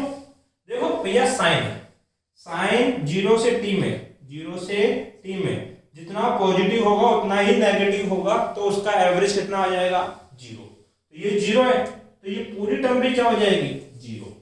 तो अगर आपसे पूछा जाए कि प्योर इंडक्टर में एवरेज पावर कितनी होती है, तो कितनी बताओगे बेटा, 0 बताओगे आपके पास। ठीक है, तो ये प्योर इंडक्टर है, इसका एक बार बेटा स्क्रीनशॉट लें प्रॉपर्ली। ध्यान दे बेटा, अगला जो थर्ड डेरिवेशन है वो किसके लिए है, circuit contain pure capacitance circuit. आपके पास क्या होगा, एक प्योर कैपेसिटर है, इसको आपने क्या कर लिया, अल्टरनेट सोर्स से कनेक्ट कर लिया, ठीक है। उस सोर्स का वोल्टेज कितना है, V0 साइन ओमेगा टी। इसमें करंट होगा I, ठीक है। I होगा तो इसके पास चार्जेस कितने पहुंच रहे हैं, मान लो बेटा Q। तो आपको पता है कि कैपेसिटर में वोल्टेज क्या होता है सर, V इक्वल टू होता है Q बाई C। तो इसमें कैपेसिटर में वोल्टेज होगा सर Q बाई C। अब ये सोर्स तो वोल्टेज डिलीवर करेगा, तो ये तो पॉजिटिव होगा। कैपेसिटर जो है इस वोल्टेज को कंज्यूम करेगा, इसलिए कैसा होगा, नेगेटिव। और अकॉर्डिंग टू KVL इस पूरे क्लोज सर्किट का टोटल सम ऑफ वोल्टेज कितना बनेगा बेटा, 0। तो आपके पास ये जो वोल्टेज सम होगा वो 0 हो जाएगा। डेट इज आपके पास मैं लिख सकता हूं V minus of VC equal to क्या, 0। VC को इक्वल को उधर भेजोगे तो पॉजिटिव हो जाएगा, then VC equal to V। अब VC इक्वल टू कितना होता है बेटा, Q बाई C, और V इक्वल टू कितना होता है, V0 sine omega t. Cross multiply करो, Q इक्वल टू हो जाएगा C V0 sine omega T. मुझे चार्ज की रिक्वायरमेंट नहीं है, मुझे करंट चाहिए इसके अंदर। तो आप जानते हो, आप तो जानते हो कि I इक्वल टू होता है dq अपॉन में dt। I equal to d by d t as it is, Q को क्या लिख सकते हैं, C V0 sine omega T. अब dt के रेस्पेक्ट में C V0 तो कांस्टेंट है, ये तो बाहर आ जाएगा, C V0 बाहर आ जाएगा, d by d T of क्या लिखा जाएगा, साइन ओमेगा टी।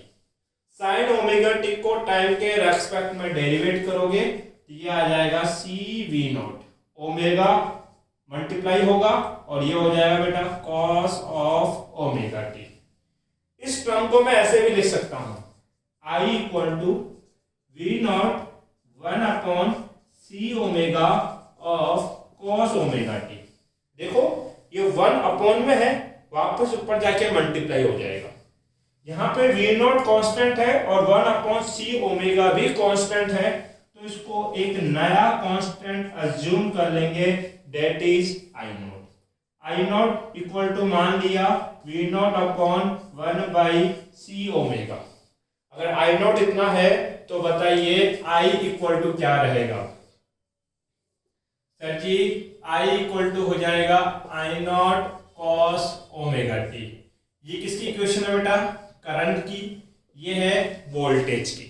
पहला काम क्या करते हैं बेटा, कर्व बनाते हैं, ठीक है। तो आपको पता है कि यहाँ पे वोल्टेज और करंट डिनोट किया जाएगा आपके पास। तो वोल्टेज पहले आया, वोल्टेज में कर्व किसका बनेगा, साइन का, तो ये साइनसोइडल कर्व फॉर्म हो गया, ठीक है। ये कितना है बेटा, V0 कितना है, V0, ये हो गया माइनस V0। करंट किस पे डिपेंड करता है, पॉजिटिव कोस के ऊपर, तो कर्व भी किसका बनेगा बेटा, कोस का। कोस का कर्व कुछ ऐसा। आपको ये बात पता ही है कि V0 बड़ा होगा और I0 क्या होगा, छोटा। इसलिए देखो मैंने ये I0 बनाया है, ठीक है, ये माइनस का I0 आपके पास। तो ये तो थी V equal to V0 sine omega T का कर्व, और ये था आपके पास I equal to I0 cos omega T का कर्व। कर्व के बाद क्या बनाते हैं बेटा हम लोग हमेशा, फेजर। फेजर में देखेंगे V equal to V0 sine omega t है, बट I इक्वल टू है I0 कॉस ओमेगा टी। क्या दोनों इक्वेशन फेजर बनने लायक हैं क्या, नहीं, क्योंकि सर ये साइन के टर्म में लिखी गई है और ये कॉस के टर्म में लिखी गई है। सबसे पहले कॉस को कहाँ कन्वर्ट करोगे, साइन में। इसके लिए क्या करोगे sir, I equal to I0, cos को लिख सकते हैं साइन पाई बाई 2 या ओमेगा टी प्लस में कितना, पाई बाई 2।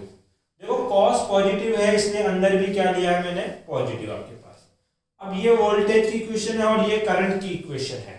इन दोनों का क्या बनाएंगे बेटा, फेजर। तो फेजर कैसे बनेगा आपके पास सर जी, 2D प्लेन में एक्स एक्सिस और वाई एक्सिस। वी नॉट क्या डिसाइड करता है यहाँ पे, लेंथ बड़ी रखनी है। साइन का नहीं बनेगा, ओमेगा टी के साथ कैसा रिलेशनशिप है, डायरेक्टली प्रोपोर्शनल ग्राफ कैसे आ जाएगा, एक स्ट्रेट लाइन। वी नॉट और ओमेगा टी पॉजिटिव है, इसलिए कैसे मूव करोगे, एंटी क्लॉकवाइज।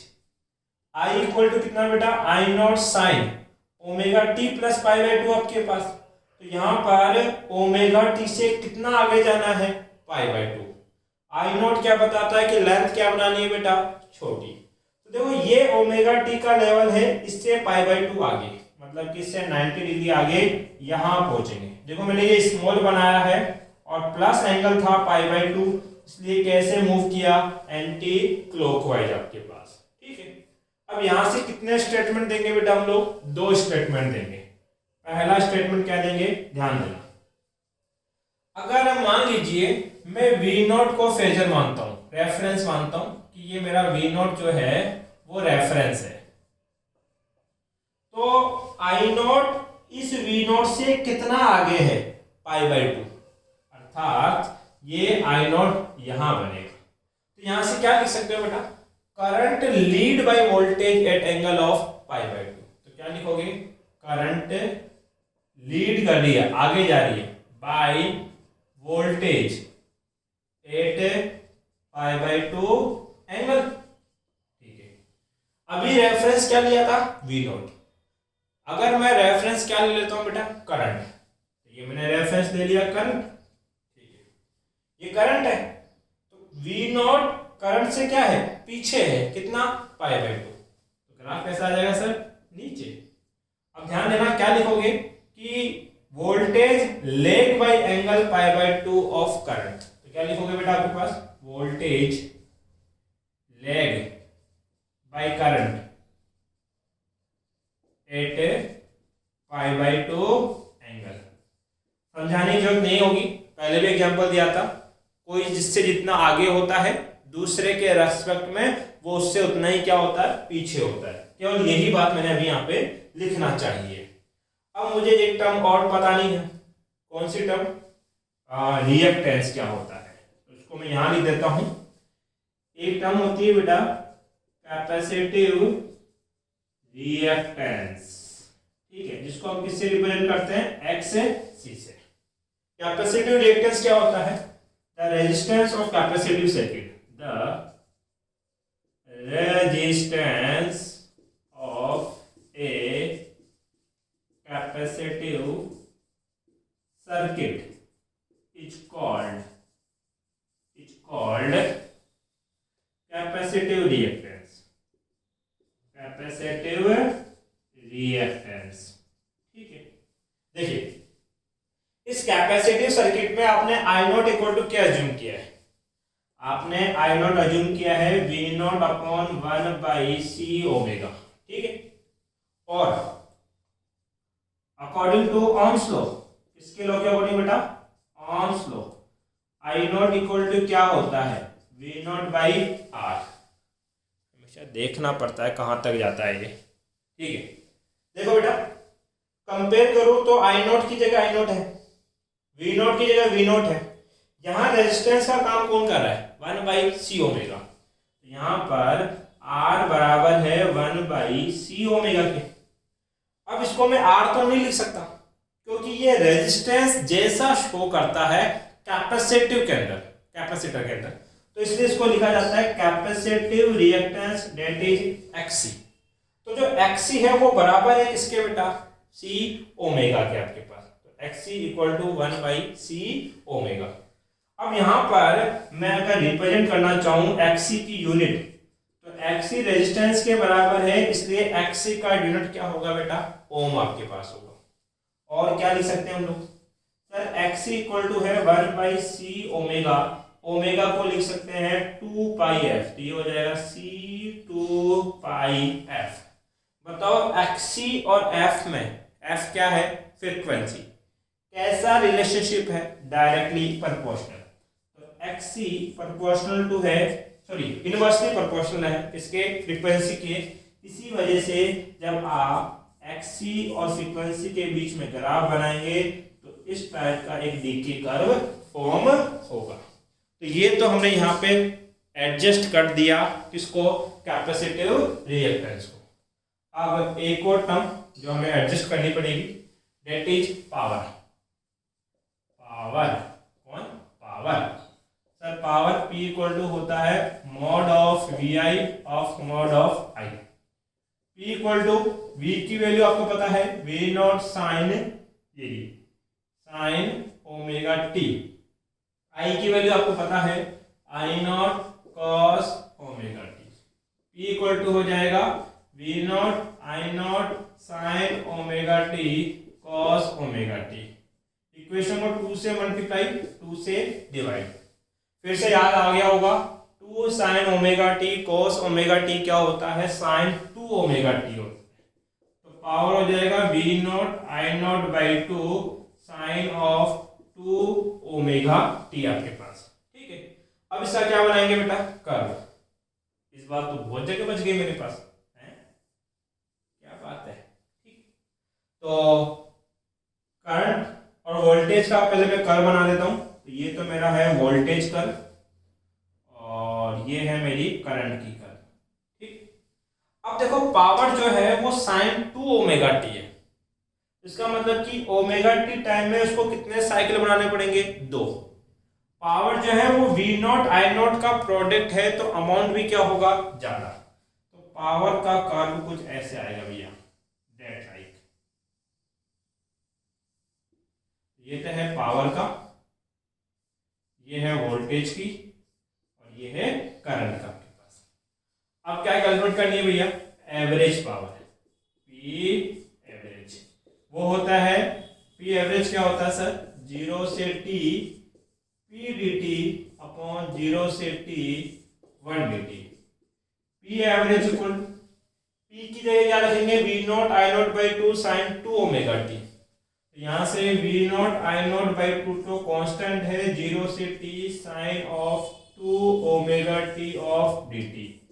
1 dt का इंटीग्रेशन कितना हो जाएगा बेटा, T।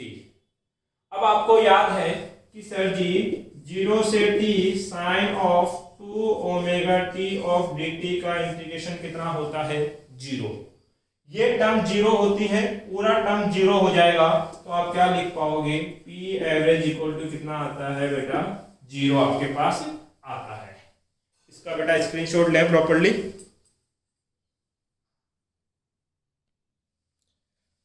ध्यान दे बेटा, एक नोट है जिसपे क्वेश्चन पूछे जाते हैं, बिहेवियर ऑफ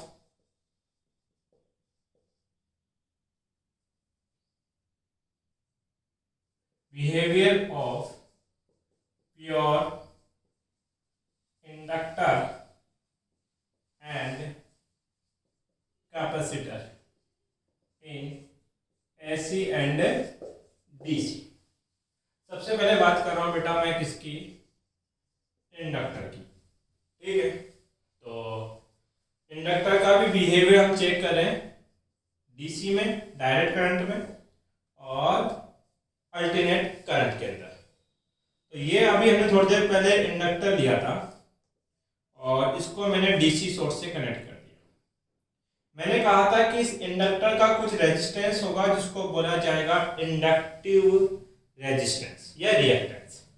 उस इंडक्टिव रिएक्टेंस की वैल्यू कितनी आई थी बेटा आपके पास, N2πf। कौन सा सोर्स काम में ले रहे हैं, DC सोर्स। DC सोर्स की फ्रीक्वेंसी कितनी होती है, 0। फ्रीक्वेंसी की वैल्यू 0 रखो तो बताओ इंडक्टिव रिएक्टेंस कितना आ जाएगा, 0। दैट मीन इस कॉइल का जो इंडक्टिव रिएक्टेंस है DC की केस में कितना, 0। मतलब कि इस कॉइल का कोई रेजिस्टेंस ही नहीं है अगर आपने DC लगा रखा है, डायरेक्ट सोर्स लगा रखा है। अगर इस कॉइल का कोई रेजिस्टेंस नहीं है तो बताओ इस कॉइल में जो करंट होगी वो कैसी होगी, मैक्सिमम करंट होगी। कैसी करंट होगी, मैक्सिमम। तो यहाँ पे जो करंट आती है हम क्या बोलेंगे, करंट जो आएगी वो कैसी करंट आएगी बेटा, मैक्सिमम करंट आएगी। अब इसी इंडक्टर को AC के साथ कनेक्ट करके देखते हैं और एसी में मैंने कंडीशन ले रखी है कि वेरी हाई एसी करंट है, मतलब कि हम बोल रहे हैं एक ऐसा एसी करंट है जिसकी फ्रीक्वेंसी कितनी मान रहे हैं, इन्फिनिटी। एक आइडियल एसी है जिसकी फ्रीक्वेंसी कितनी है बेटा, इन्फिनिटी। तो इस कॉइल का जो इंडक्टिव रिएक्टेंस होता है वो होता है L2πf आपके पास। अब ध्यान दो, फ्रीक्वेंसी इन्फिनिटी रखोगे तो एक्सएल की वैल्यू भी कैसी आ जाएगी बेटा, इन्फिनिटी। इसका मतलब ये जो कॉइल है वो इस एसी सोर्स के लिए कितना रेजिस्टेंस ऑफर करेगी, इन्फिनिटी रेजिस्टेंस, बहुत हाई अमाउंट में रेजिस्टेंस होगा। जब सर्किट का रेजिस्टेंस बहुत हाई होगा तो करंट कितनी होगी, जीरो, मतलब कि कोई करंट फ्लो नहीं हो सकती। करंट फ्लो नहीं हो सकती है मतलब ये जो सर्किट है वो कैसे बिहेव कर रहा है, ओपन सर्किट। कैसे बेटा, open circuit, open CIRCUIT, open circuit. इसमें करंट इजीली पास हो रही है, इसका मतलब ये कैसे बिहेव कर रहा है, क्लोज सर्किट। ठीक है, अब यहां पे करंट जीरो है। सर जी ये बात बता क्यों रहे हो, एक्चुअली में क्या होता है कि जब आप इलेक्ट्रिक सर्किट पढ़ते हो तो वहां पर हमें फिल्टर लगाने की जरूरत पड़ती है। जैसे हम लोग चैप्टर नंबर 16 में पढ़ेंगे। मान लीजिए आपके पास एक डिवाइस है और उस डिवाइस को केवल डीसी वोल्टेज चाहिए, उसको एसी नहीं चाहिए, बट जो सप्लाई आ रही है उस सप्लाई में कई बार एसी भी आ जाता है और कई बार डीसी भी आ जाता है। तो आप बीच में एक फिल्टर लगाओगे जो केवल डीसी को पास करेगा और एसी को ब्लॉक कर देगा। तो आपको पता है कि जो इंडक्टर है वो डीसी को क्या करता है, पास, डीसी को क्या करता है, पास, और एसी को अपने अंदर से क्या करता है, ब्लॉक। तो आप क्या करोगे, वहां फिल्टर के तौर के ऊपर इंडक्टर को लगा दोगे जो एसी को तो ब्लॉक कर देगा और डीसी को अपने अंदर से पास कर देगा। इसका मतलब कि आगे जो आपको रिक्वायरमेंट है प्योर डीसी वो ही मिलेगी, क्योंकि ये डीसी को ही अपने अंदर से जाने देगा, एसी तो आएगी तो उसको क्या कर देगा बेटा, ब्लॉक कर देगा। ये इंडक्टर का बिहेवियर है डीसी और एसी के केस में। अब कैपेसिटर को चेक करते हैं बेटा। कैपेसिटर को एक बार डीसी में चेक करेंगे और एक बार एसी में चेक करेंगे। तो ये कैपेसिटर है, इस कैपेसिटर को मैंने एक डीसी सोर्स से लगा दिया। कैपेसिटर का जो रिएक्टेंस होता है, that is resistance of capacitive circuit होता है, वो होता है 1/2 ऑफ FC।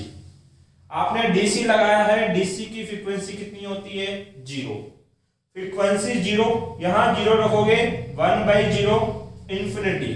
इसका मतलब यह है कि इस कैपेसिटिव जो सर्किट है उसका रेजिस्टेंस कितना हो जाएगा, इंफिनिटी। मतलब कि ये जो कैपेसिटिव सर्किट है वो इस डीसी सोर्स के लिए कितना रेजिस्टेंस ऑफर कर रहा होगा, इंफिनिटी। तो इस ब्रांच में करंट कितनी होगी, जीरो, मतलब it behave like a open circuit, क्योंकि ओपन सर्किट में करंट फ्लो नहीं होती।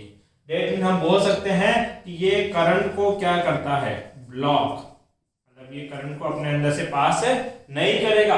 कौन सी करंट, डीसी करंट। बट अगर मैं एसी सोर्स लगाता हूं तब देखता हूं क्या होता है। सर जी मैंने एसी लगाया और एसी भी क्या, very high frequency, that is like infinity frequency. अब आपके पास कैपेसिटिव रिएक्टेंस कितना होगा, 2πfc, यहां पे इंफिनिटी रखोगे 1/∞ कितना, जीरो। इसका मतलब ये जो कैपेसिटिव सर्किट है वो इस एसी सोर्स के लिए कितना रेजिस्टेंस ऑफर करता है, जीरो, कोई भी रेजिस्टेंस नहीं है। तो यहां जो करंट होगी वो कैसी आएगी, मैक्स। इसका मतलब ये अपने अंदर से करंट को क्या करता है, पास। तो ये भी एक फिल्टर है, लेकिन ये एक ऐसे फिल्टर की तरह काम करेगा जो डीसी को ब्लॉक करता है और एसी को क्या करता है, पास करता है। तो ये आपने इंडक्टर और कैपेसिटर का एसी और डीसी में क्या देखा बेटा, बिहेवियर। और यहां से शायद 2016 में एक क्वेश्चन भी बना हुआ है 1 मार्क्स का, आप चेक करना, आपको मिलेगा जरूर। एक बार इसका स्क्रीनशॉट लें आप लोग। ध्यान दें बेटा, फोर्थ डेरिवेशन हम लोग कर रहे हैं अभी, दैट इज क्या हो गया, चिपक गया, ठीक है। ध्यान दीजिए, फोर्थ डेरिवेशन है सीरीज आरएल सर्किट। मतलब अभी हमने सेपरेट रेजिस्टेंस पढ़ा, सेपरेट इंडक्टर पढ़ा, सेपरेट कैपेसिटर पढ़ा। अब जो नेक्स्ट डेरिवेशन है उसमें रेजिस्टेंस और इंडक्टर को कंबाइन करने जा रहे हैं। तो सर जी ये है आपका रेजिस्टेंस आर, ये है इंडक्टर जिसका रेजिस्टेंस हम कितना मानते हैं एक्सएल, और ये कनेक्ट कर दिया हमने अल्टरनेट सोर्स जिसका वोल्टेज कितना देंगे V not sine omega T.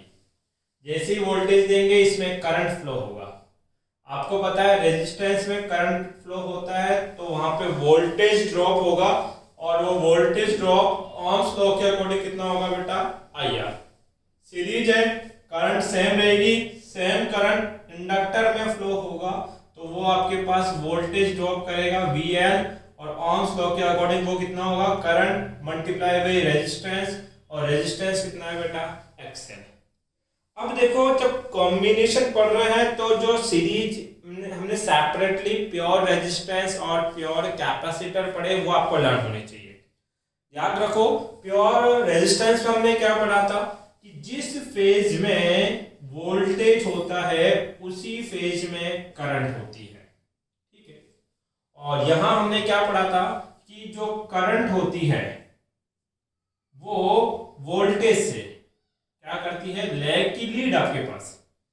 Sir जी ये था कौन वी नॉट, और ये कौन थी बेटा आपके पास करंट लैग करती है ना, तो वोल्टेज लीड करेगा। रेफरेंस करंट ले लो, सर जी ये आई नॉट है तो ये क्या था इसका वी नॉट, ठीक है। कंफर्म। रेजिस्टेंस में क्या कहते हैं कि जिस फेज में वोल्टेज होता है उसी फेज में क्या होती है करंट। इंडक्टर में क्या बोला था कि जो इंडक्टर का जो वोल्टेज होगा वो इंडक्टर की करंट से क्या करेगा लीड करेगा, या ऐसे बोलो इंडक्टर की करंट इंडक्टर के वोल्टेज से लेग करती है, पीछे की तरफ रहती है आपके पास। हमें v इक्वल टू कितना दे रखा है V not sine omega t. हमें इनके कॉम्बिनेशन में अब कुछ नई टर्म पढ़नी है। वो न्यू टर्म क्या है बेटा आपके पास, ध्यान देना। सबसे पहले वीडियो तो ऑन किया है ना, चल रहा है, चलो कई बार दिमाग से निकल जाता है। अभी 10 स्टेप पहले ये डेरिवेशन दोबारा पढ़ानी पड़ रही है मुझे, क्योंकि मोबाइल का से जो वीडियो बटन है वो ऑन करना भूल गया मैं। तो सबसे पहले आप क्या करोगे बेटा, आपके पास क्या बनाएंगे हम लोग पोटेंशियल फेजर। पोटेंशियल फेजर ध्यान देना, अगर मेथड को समझ गया ना तो फिर इसके बाद जैसे आप 5 डेरिवेशन और रह जाती है फेजर की, तो जो अगली 4 डेरिवेशन है वो बहुत आसान हो जाएगी अगर आपने इस मेथड को समझा तो। मेथड क्या है, सबसे पहले जब भी कॉम्बिनेशन सर्किट होगा तो वहां पे क्या बनाना पड़ेगा आपको, एक पोटेंशियल फेजर। पोटेंशियल फेजर बनाने के लिए सबसे पहले आप अपने आप से ये पूछो कि जो सर्किट दे रखा है वो कैसा है, सीरीज कॉम्बिनेशन है कि पैरेलल कॉम्बिनेशन है। तो सर देख के तो पता लग रहा है सीरीज कॉम्बिनेशन है। फिर दूसरा क्वेश्चन अपने आप से ये पूछो कि सीरीज में क्या चीज है जो सेम रहती है, सर करंट। देखो जितनी करंट इसमें फ्लो होगी उतनी ही इसमें फ्लो होगी। तो पोटेंशियल फेजर बनाने के लिए रेफरेंस जो लोगे वो करंट लोगे। तो ये पॉइंट ले लिया ओरिजिन ओ, और इसमें करंट फ्लो हो रही है कितनी आई नॉट, ठीक है, करंट आ गया। अगर करंट रेफरेंस मिल गई तो अब वोल्टेज ड्रॉप बताओ। सर रेजिस्टेंस में वोल्टेज ड्रॉप कितना होता है वी आर, तो इसको वी आर लिख दो। कैपेसिटर इंडक्टर में वोल्टेज ड्रॉप होता है वी एल, तो इसको वी एल लिख दिया, ठीक है। अब मुझे वोल्टेज ड्रॉप इन रेजिस्टेंस को यहाँ शो करना है। तो आपको पता है कि रेजिस्टेंस में जो वोल्टेज ड्रॉप होगा वो करंट के डायरेक्शन में होगा। इसका मतलब जहां करंट है उससे थोड़ा आगे ही वोल्टेज ड्रॉप इन रेजिस्टेंस होगा। बट अगर मैं पीक वोल्टेज की बात करूंगा तो इसको क्या लिखूंगा बेटा वी ओ आर वेक्टर, ठीक है। उसके बाद में किसको रिप्रेजेंट करना है बेटा के पास, voltage drop in inductor. Inductor में कैसे बनाएंगे सर, ये है वीएल, और वीएल जो होता है वो करंट से 90 डिग्री ऊपर रहता है। तो ये रहा करंट का फेज, इससे 90 डिग्री ऊपर कौन होगा sir, voltage drop in inductor. अगर पीक लिखोगे तो पीक का मतलब इसके आगे क्या लगा दोगे बेटा नॉट, यू हो गया वी नॉट वेक्टर। चीज बताओ, यहाँ पे दो ही वोल्टेज ड्रॉप थे। अब इन वोल्टेज का आपको फेजर सम करना है या बोला जाए वेक्टर सम करना है। तो अगर मैं आपसे ये पूछता हूं कि सर जी ये है ए वेक्टर और ये है बी वेक्टर, तो रिजल्टेंट किधर आएगा? तो बहुत आसान होगा सर, ए वेक्टर को उठा के बी के ऊपर डिनोट कर देंगे और बी वेक्टर को उठा के ए के ऊपर डिनोट कर देंगे। ठीक है, तो सर जी ये हो जाएगा पास रिजल्टेंट वेक्टर आर वेक्टर। अब आर वेक्टर इक्वल टू मैं लिख सकता हूं ए वेक्टर प्लस ऑफ क्या, बी वेक्टर। इसको बोलते हैं बेटा वेक्टर सम करना। ये मैंने वेक्टर में सम किया। अगर मुझे इस वेक्टर का मैग्नीट्यूड निकालना है तो वो होगा under root of A square plus B square plus 2ab cos theta, अगर ये एंगल थीटा इक्वल टू कितना हो 90। क्योंकि यहाँ पे थीटा का मतलब होता है angle between A and B, और ए और बी एक दूसरे क्या है परपेंडिकुलर, और परपेंडिकुलर है तो cos 90 जीरो होता है, पूरी टर्म क्या हो जाएगी जीरो। तो मेरा रिजल्टेंट क्या होगा under root of A square plus of B square. ठीक है, एक चीज बताओ मुझे, ये सर्किट था, मान लीजिए ये सर्किट ऐसा था, ये रेजिस्टेंस है, ये इंडक्टर है और ये आपने सोर्स लगा दिया। इस सोर्स के पीक वोल्टेज की वैल्यू है 150 वोल्ट। मान लीजिए यहाँ पे 100 वोल्ट का ड्रॉप हुआ, यहाँ 50 वोल्ट का ड्रॉप हुआ। According to KVL total sum of voltage कितना होगा? जीरो। मतलब ये प्लस 150 होंगे तो ये माइनस 100 माइनस 50 होगा और टोटल सम कितना हो जाएगा? जीरो। अरे ऑब्वियसली बात तो यही है कि जितना आप वोल्टेज दोगे उतना ही तो ड्रॉप होगा, किसी में कम होगा किसी में ज्यादा होगा। कई बार केस ऐसा भी बनेगा कि दोनों में इक्वल ड्रॉप भी हो जाए आपके पास। बट अभी मैं जनरली एक एग्जांपल कंसीडर कर रहा हूं कि मान लीजिए यहाँ पे 100 वोल्ट है, यहाँ पे 50 वोल्ट हुआ। अगर इन दोनों को मैं दोबारा जोड़ू तो यही आएगा, इन दोनों को अगेन सम किया जाए तो यही मिलेगा। ठीक है, तो देखो एक ड्रॉप मैंने बता दिया रेजिस्टेंस में, एक ड्रॉप बता दिया इंडक्टर में, इन दोनों का मैं वेक्टर सम कर रहा हूं। तो वेक्टर सम इस फिनोमिना से करूंगा तो इस वाले वेक्टर को उठा के इसके ऊपर ड्रॉ कर देंगे और इस वाले वेक्टर को उठा के इसके ऊपर ड्रॉ कर देंगे। जहां पर इनका रिजल्टेंट कट करेगा वो बताएगा बेटा पीक वोल्टेज को। देखो पीक वोल्टेज कितना होता है रिजल्टेंट का? V not. V नॉट और I नॉट के बीच का फेज एंगल मैंने कंसीडर कर लिया फाई, और ये जो फाई होता है वो जनरली होता है आपके पास 15 डिग्री टू 25 डिग्री के आसपास। ठीक है सर, अभी तो 45 दिख रहा है हमें, अरे फिगर में दिख रहा है, बट प्रैक्टिकल जब करते हो रियल लाइफ के अंदर तो अप्रोक्सीमेट इसी रेंज के आसपास आपको फाई मिलता है। 10 डिग्री भी मिल जाता है कई बार आपके पास। वो डिपेंड करता है कि सर्किट में आर और एक्सएल की वैल्यू क्या क्या रह रही है। ठीक है, अब मुझे इसका वेक्टर सम करना है। क्या करना है बेटा? Vector sum. अभी बोला था वेक्टर सम क्या होगा? दोनों वेक्टर का सम। तो V नॉट वेक्टर इक्वल टू कितना होगा सर? पहला वेक्टर है VOR वेक्टर प्लस दूसरा वेक्टर कितना है? VOL vector. क्लियर? अब मुझे इस वेक्टर का क्या निकालना है? रिजल्टेंट। देखो ये दोनों भी एक दूसरे के परपेंडिकुलर थे तो इनका रिजल्टेंट होगा V नॉट वेक्टर का मोड बराबर होगा अंडर रूट फर्स्ट वेक्टर का स्क्वायर VOR का स्क्वायर प्लस सेकंड वेक्टर का स्क्वायर VOL का स्क्वायर आपके पास। ठीक है, अब यहां ध्यान रखो ये क्या है? वोल्टेज ड्रॉप इन रेजिस्टेंस, और ohms लॉ के अकॉर्डिंग इसकी वैल्यू कितनी होगी? I not R। अरे V इक्वल टू क्या होता है? IR। अगर ये पीक वोल्टेज है तो यहाँ पीक करंट आएगी, मैक्सिमम करंट आएगी। सिमिलरली VOL की वैल्यू होगी I नॉट ऑफ XL। दोनों की वैल्यू यहां पुट करो। V नॉट वेक्टर को मैं लिख सकता हूं V not under root of कितना? इसको लिखा जाएगा I not square R square plus V not L की जगह ये लिखेंगे तो ये होगा I नॉट स्क्वायर XL का स्क्वायर। बात क्लियर है इतनी सी बेटा आपको? ठीक है, अब ध्यान दीजिए यहाँ पे I नॉट स्क्वायर दोनों में कॉमन है और उसको रूट से बाहर निकाल रहा हूं तो मैं इसको लिखूंगा under root of I not square common R square plus of XL का square. I naught square root से बाहर आएगा तो केवल आई नॉट बचेगा, I naught under root of R square plus of XL square. I naught को नीचे ले आओ तो ये होगा V naught by I not equal to under root of R square plus of XL square.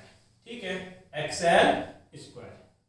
अब यहां पर हम लोग एक न्यू टर्म ऐड करने वाले हैं, दैट इज कॉल्ड इम्पीडेंस। क्या बोलते हैं बेटा इसको? इम्पीडेंस। रिप्रेजेंट किया जाता है कैपिटल जेड से। इम्पीडेंस क्या है बेटा? Total resistance, total resistance of series of RL, RC, RLC combination circuit, combination circuit. जहां पर भी आपके पास रेजिस्टेंस और इंडक्टर का सीरीज कॉम्बिनेशन, रेजिस्टेंस और कैपेसिटर का सीरीज कॉम्बिनेशन, या रेजिस्टेंस, इंडक्टर और कैपेसिटर तीनों का सीरीज कॉम्बिनेशन होगा और इस पूरे सर्किट का टोटल रेजिस्टेंस क्या है वो पूछा जाएगा, तो वो टोटल रेजिस्टेंस कौन होगा? इम्पीडेंस। कौन होगा? इम्पीडेंस। अब ध्यान दो इधर, मान लीजिए सर ये इंडक्टर है, ये रेजिस्टेंस है, इसमें 5 एम्पियर करंट फ्लो हो रही है और यहाँ पर पॉइंट ए और पॉइंट बी है, इनका वोल्टेज ड्रॉप है 10 वोल्ट, तो बताओ इसका रेजिस्टेंस क्या होगा? सर R इक्वल टू होता है V upon I, 10/5 equal to कितना आ जाएगा? 2 ओम। इसका मतलब सर्किट का टोटल वोल्टेज पता हो, सर्किट की टोटल करंट पता हो, तो आप उस सर्किट का टोटल रेजिस्टेंस लिख सकते हो। सेम बात यहाँ हुई, टोटल रेजिस्टेंस Z बराबर होगा या तो सर्किट का पीक वोल्टेज अपॉन सर्किट की पीक करंट का ratio, V naught upon I naught को क्या लिखा जाएगा? Z। तभी तो ये सर्किट का टोटल क्या बनेगा बेटा? रेजिस्टेंस, जिसको हम बोलेंगे इम्पीडेंस। या फिर अगर आपको आरएमएस वैल्यूज याद है तो V नॉट क्या होता है? आई आरएमएस मल्टीप्लाई में √2 और आई नॉट सॉरी V नॉट होता है V आरएमएस मल्टीप्लाई में √2, क्योंकि हम पढ़ के आए हैं V आरएमएस होते हैं V naught by √2। I naught को लिख सकते हैं आई आरएमएस मल्टीप्लाई में √2 से कैंसिल आउट हो जाएगा, तो V RMS upon I RMS. तो अब से आप लोग याद रखोगे कि इम्पेडेंस नाम की एक चिड़िया थी। वो चिड़िया क्या थी कि जब भी आरएल, आरसी और आरएलसी का सर्किट होगा तो उस पूरे सर्किट का जो टोटल रेजिस्टेंस होगा उसको क्या लिखा जाएगा? इम्पीडेंस आपके पास, जिसको हम किससे रिप्रेजेंट करते हैं? जेड से।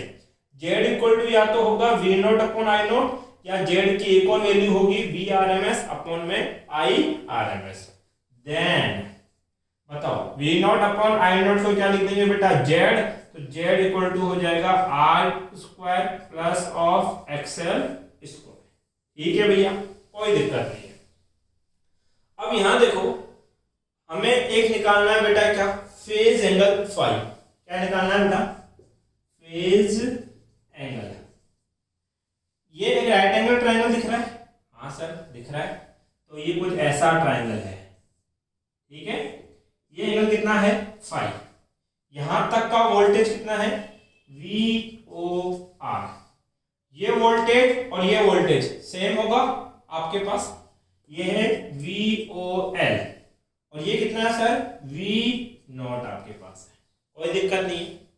मुझे फाई एंगल कैलकुलेट करना है, तो इस ट्राइंगल में मैंने क्या निकाला बेटा? tan phi. tan फाई क्या होता है? Perpendicular upon base, LAL। Perpendicular upon base, perpendicular है VOL, बेस है VOR। इसके और क्या क्या फॉर्मूले बन सकते हैं, ध्यान दे। तो tan phi equal to VOL का मतलब होता है आई नॉट एक्सएल। कितना? I naught XL divide by VOR का मतलब होता है I naught R. I naught R, I naught से आई नॉट कैंसिल आउट, तो tan फाई इक्वल टू हो जाएगा एक्सएल बाई आर। एक ये चीज आपके पास। एक होता है बेटा आपके पास है पावर फैक्टर। क्या होता है बेटा? Power cos phi, R L R C R L C circuit में अगर आप कोस फाई निकालते हो तो उसको क्या लिखा जाता है बेटा, पावर फैक्टर। अब कोस फाई क्या होता है सर जी, कोस फाई क्या होगा मेरे पास, बेस अपॉन हाइपोटेन्यूस, ठीक है। या कोस फाई अभी नहीं निकालेंगे, अगले आगे जाके जो सर्किट बनाएंगे उससे कैलकुलेट करेंगे। टेन फाई निकाल लिया। नेक्स्ट है आपके पास करंट इक्वेशन, इसकी इक्वेशन बेटा करंट इक्वेशन। अब देखो इसको बड़े ध्यान से समझना। करंट इक्वेशन, सर जी आप फेजर बना पा रहे हो तो करंट जरूर आई नॉट साइन ओमेगा टी के टर्म में लिखी होगी। अब देखो ये कौन है, आई नॉट, ये कौन है, V not. I not V not से आगे है कि पीछे, sir I not V not से क्या है, पीछे है। कितना पीछे, 5 एंगल पीछे है। तो बताओ कैसे जाना पड़ेगा, क्लॉकवाइज, क्लॉकवाइज जाना पड़ेगा तो फाई क्या होगा, नेगेटिव का। देखो वोल्टेज इक्वेशन क्या है, ओमेगा टी, तो हम बोलेंगे अगर ये ओमेगा टी है तो ये इससे फाई नॉट या फाई एंगल क्या है, पीछे है, इसलिए करंट की इक्वेशन में क्या लिखा जाएगा बेटा, माइनस का फाई। करंट की इक्वेशन आपको ऐसे ही लिखनी है, आई इक्वल टू कितना, I naught sine omega T minus phi. Minus phi क्यों लिया, कोज बता चुका हूं, क्योंकि आई नॉट वी नॉट से लेग कर रहा है, तो कितना एंगल लेग कर रहा है बेटा, फाई एंगल लेग कर रहा है। करंट इक्वेशन बना दी। उसके बाद में क्या बनाएंगे बेटा, इंपीडेंस फेजर। इंपीडेंस फेजर बड़ा ध्यान से सुनना, इसके रिगार्डिंग में एक स्टेटमेंट दे रहा हूं। मैं ये कह रहा हूं कि इलेक्ट्रिक सर्किट में जिस फेज में वोल्टेज होता है उसी फेज में उसका रेजिस्टेंस भी होगा। डेट मीन जिस डायरेक्शन में वोल्टेज आएगा ना उसी डायरेक्शन में उसका रेजिस्टेंस बनाना है। ये कौन बनाता है बेटा, इंपीडेंस फेजर। और इंपीडेंस फेजर आप पोटेंशियल फेजर को देख के बना सकते हो। बताओ इस डायरेक्शन में क्या है, वोल्टेज ड्रॉप ऑफ रेजिस्टेंस है, तो ये रेजिस्टेंस का वोल्टेज की डायरेक्शन है, तो इसी डायरेक्शन होगी रेजिस्टेंस की। तो इसी डायरेक्शन में किसको बनाना है बेटा, रेजिस्टेंस को, ठीक है। ये किसका वोल्टेज ड्रॉप है, इंडक्टर का। इंडक्टर का वोल्टेज ड्रॉप इधर है, तो इंडक्टर का जो रेजिस्टेंस होता है, इंडक्टर का रेजिस्टेंस कौन होता है, एक्सएल, उसकी डायरेक्शन भी इसी ओर होने वाली है जी। ये होगा कौन, एक्सएल आपके पास, ठीक है। अब कितने वेक्टर हो गए, 2। इनका वेक्टर सम करोगे, इस वाले वेक्टर को उठा के इस पे बनाओगे, इस वाले वेक्टर को उठा के इस पे बनाओगे, तो ये रिजल्टेंट को बताएगा। बताओ रिजल्टेंट कौन था, वी नॉट। वी नॉट क्या था, सर्किट का टोटल वोल्टेज। तो इसी डायरेक्शन में क्या होगा, सर्किट का टोटल रेजिस्टेंस। और सर्किट के टोटल रेजिस्टेंस को क्या बोलते हैं, इंपीडेंस। डेट मीन ये किसकी डायरेक्शन होगी, इंपीडेंस की डायरेक्शन होगी। ये एंगल कितना होगा, फाई। अब देखो दो फॉर्मूला जो मैंने पोटेंशियल फेजर से बनाए थे वही 2 फॉर्मूला मैं इंपीडेंस फेजर से भी बना सकता हूं। कौन कौन सा, एक तो जेड की इक्वेशन और एक tan फाई की वैल्यू आपके पास। ध्यान देना, यहां से मैं वेक्टर सम क्या लिखूंगा, जेड वेक्टर इक्वल टू क्या लिखा जाएगा, R vector plus of XL vector. अगर मुझे वेक्टर सम करना है तो मैग्नीट्यूड कैसे निकलेगा, mod of Z equal to under root of R square plus of XL square. तो देखिए जेड का अमाउंट कितना होता है, under root of R square plus XL square. अब देखिए 2016 या 15 के अंदर एक क्वेश्चन आया था कि इंपीडेंस ट्रायंगल बनाइए। क्या बनाइए, इंपीडेंस ट्रायंगल। तो एक टर्म होती है इंपीडेंस ट्रायंगल।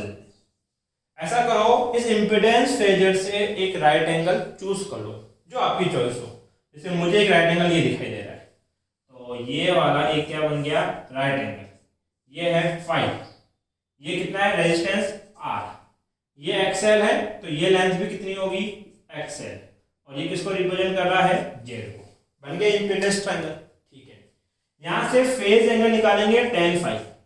tan फाई क्या होता है, तो tan फाई होता है परपेंडिकुलर अपॉन बेस। परपेंडिकुलर कितना है, एक्सएल, बेस कितनी है, आर। आ गया tan phi, XL by R. यहां से क्या निकालेंगे बेटा हम लोग, पावर फैक्टर। क्या निकालेंगे, पावर फैक्टर, ठीक है। पावर फैक्टर कितना होगा आपके पास सर जी, पावर फैक्टर होगा cos फाई। तो cos फाई क्या होता है? cos होता है बेस अपॉन हाइपोटेन्यूस। बेस कितना? r, हाइपोटेन्यूस कितनी है? z। तो यहाँ पे होगा r बाई z आपके पास। अब उसके बाद क्या करना है बेटा? क्या बनाएंगे हम लोग? कर्व। तो वोल्टेज की इक्वेशन थी v not sine omega T, और करंट की इक्वेशन बनी I not sine omega T minus का फाई। देखो I इक्वल टू कितना बना sir? I not sine omega T minus के क्या आपके पास? फाई। 1 मिनट बेटा, मुझे कुछ क्रॉस चेक करना है।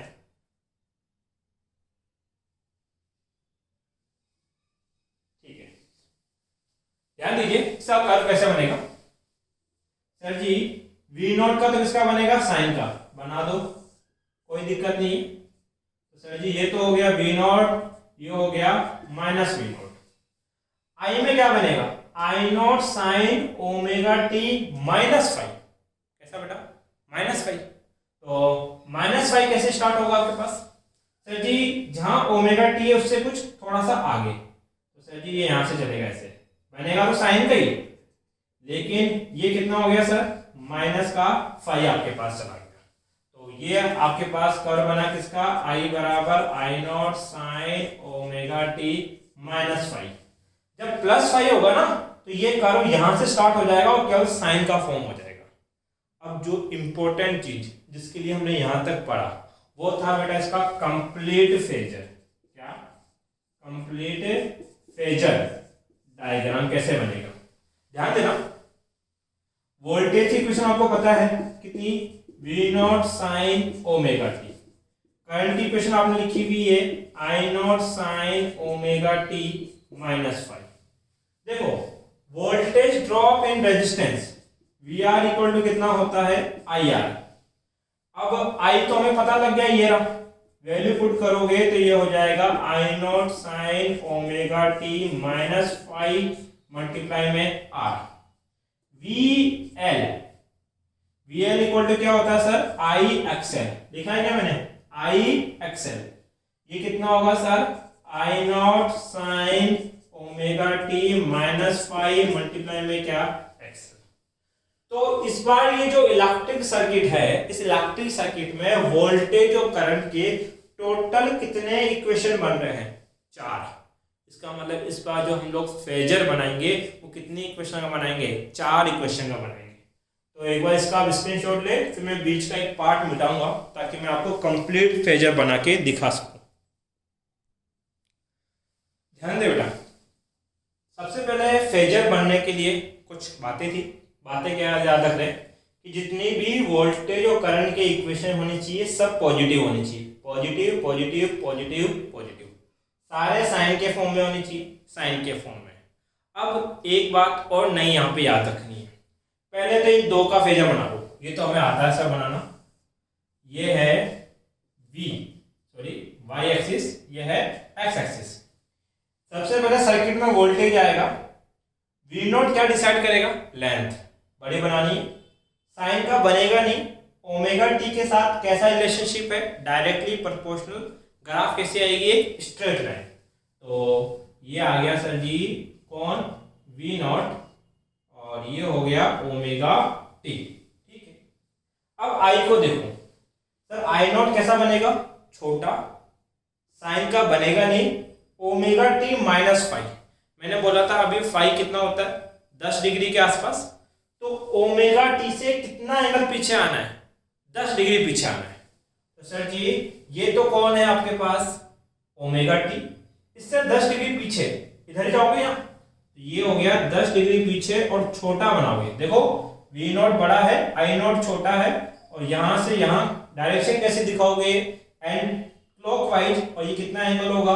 5। ठीक है, अब बात करते हैं VR में तो पढ़ के आए कि जो VR होता है वो I नॉट के सेम डायरेक्शन में होता है।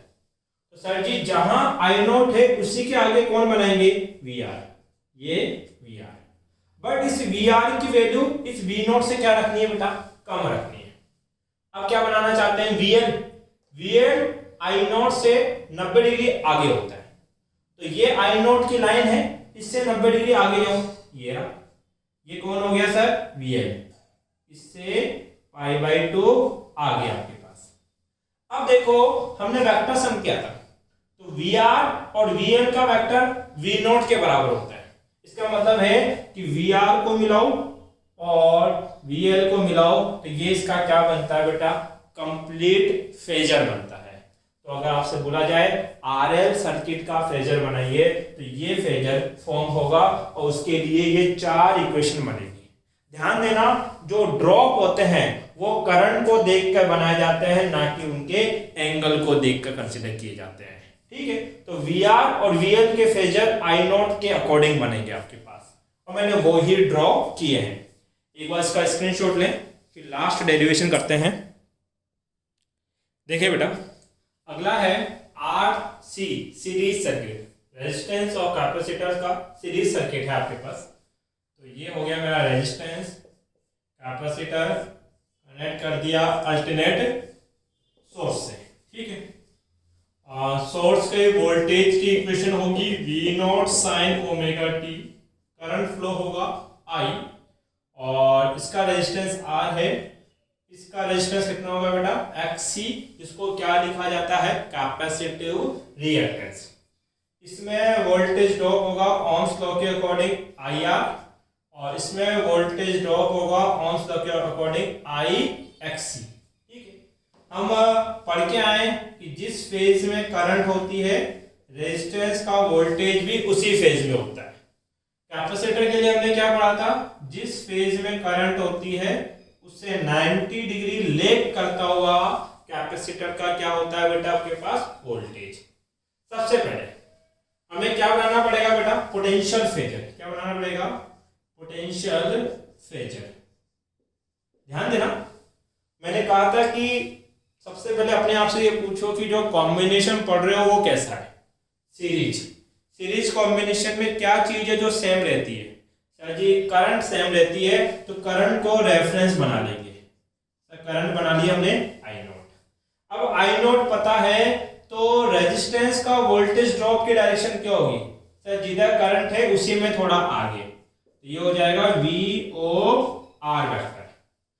कैपेसिटर के वोल्टेज की डायरेक्शन क्या होगी, जिधर करंट होगा उससे 90 डिग्री पीछे, ये हो जाएगा VOC वेक्टर। कितने वोल्टेज ड्रॉप हो गए, 2। इनका वेक्टर सम कैसे करेंगे, इस वाले वेक्टर को उठा के इसके ऊपर ड्रॉ कर देंगे, इस वाले वेक्टर को उठा के इसके ऊपर ड्रॉ कर देंगे, तो ये जो है रिजल्टेंट होगा, ये नेट पोटेंशियल को बताएगा। और सर्किट का नेट पीक पोटेंशियल कितना है सर, V0 है। ठीक है, ये I0 और V0 के बीच का एंगल कितना मान लेंगे बेटा, फाई आपके पास। क्या इस V0 की इक्वेशन लिख सकते हो, हाँ, वेक्टर सम, इसको क्या बोलते हैं बेटा हम लोग, वेक्टर सम कर रहे हैं। V0 वेक्टर इक्वल टू होगा V0 of R vector plus V0 of C vector आपके पास। यहां पर V0 का मैग्नीट्यूड चाहिए, तो सर जी इसका मैग्नीट्यूड होगा अंडर रूट पहले वेक्टर का स्क्वायर प्लस दूसरे वेक्टर का स्क्वायर।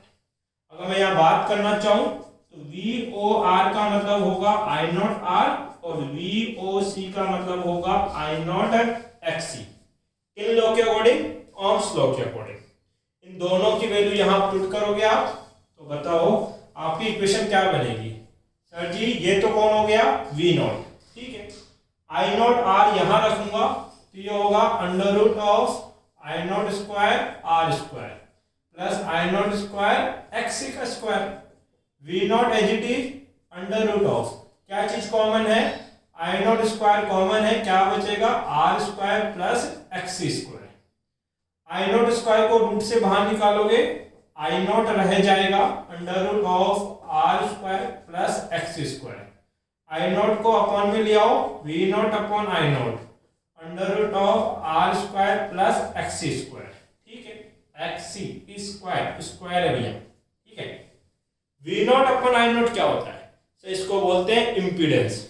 तो यहाँ पे लिख देना Z इक्वल टू क्या है, V0 अपॉन I0। तो ये हो गया Z equal to under root of R square plus XC square.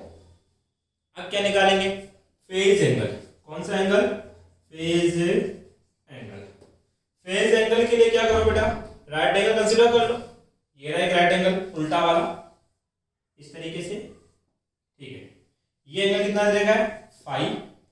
गया 90, ये वोल्टेज है VOR, ये VOC है, तो ये लेंथ भी कितनी होगी VOC, ये है V0।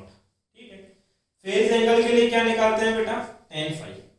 tan फाई क्या होता है, perpendicular upon base.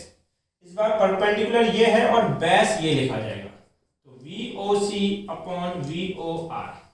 tan phi इसके अलावा और क्या लिख सकते हैं सर जी, VOC को आप लिख सकते हो I0 XC, VOR को लिख दोगे I0 R, कैंसिल आउट, तो बताओ tan फाई क्या हो जाएगा, XC बाई R आपके पास। ठीक है, इसके बाद क्या लिखते हैं बेटा सर, करंट इक्वेशन। क्या लिखते हैं, current equation, I equal to I0 sine omega T, तो होगा ही होगा, ये तो मान के चलो। अब करंट को देखो, ये कौन है I0, ये कौन है V0। I0 V0 से आगे है कि पीछे है सर, I0 V0 के ऊपर है, इसका मतलब आगे है। I0 V0 से कितना आगे, फाई, इसलिए ये होगा ओमेगा टी प्लस फाई। ये किसकी इक्वेशन आ गई बेटा, करंट की इक्वेशन। अब क्या बनाएंगे सर हम लोग, इम्पीडेंस फेजर। मैंने एक बात बोली थी, जिस फेज में वोल्टेज होता है उसी फेज में उसका रेजिस्टेंस भी होगा। तो आप क्या लिखोगे, इस चीज को देखो, ये है वोल्टेज ऑफ रेजिस्टेंस, तो इसी फेज में कौन होगा, आर वेक्टर। ये VOC है, तो इसी फेज में कौन होगा, XC वेक्टर। दोनों को कंबाइन करोगे तो ये नेट आएगा, ये नेट वोल्टेज है, तो यहां होगा net resistance, that is impedance vector, और ये एंगल बनेगा फाई आपके पास। अगर वेक्टर सम करना चाहोगे तो जेड वेक्टर इक्वल टू क्या बन जाएगा, Z Z Z vector equal to R vector plus of XC vector आपके पास। यहां पर हम लोग जेड वेक्टर का मैग्नीट्यूड निकालेंगे, under root of R square plus XC square. देखिए वापिस वही टर्म आपके पास आ गई। इसके बाद क्या बनाते हैं बेटा हम लोग, इम्पीडेंस ट्रायंगल। क्या बनाते हैं, इम्पीडेंस ट्रायंगल। ऐसा करो, यहां से एक राइट एंगल ट्रायंगल उठा लो, तो सर जी ये वाला राइट एंगल ट्रायंगल मैंने उठा लिया।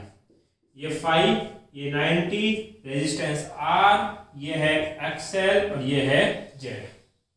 यहां से बताओ tan फाई क्या होगा सर, tan फाई होगा परपेंडिकुलर अपॉन बेस। परपेंडिकुलर है XC और बेस कितना है सर, R आपके पास। यहां से पावर फैक्टर निकालना है। क्या निकालना बेटा, पावर फैक्टर, जिसको हम किससे रिप्रेजेंट करते हैं बेटा, cos फाई। cos फाई क्या होता है sir, base upon hypotenuse. Base कितनी है R, हाइपोटेन्यूज कितनी है Z आपके पास। ये पावर फैक्टर हो गया। अब क्या डिजाइन करते हैं, curve.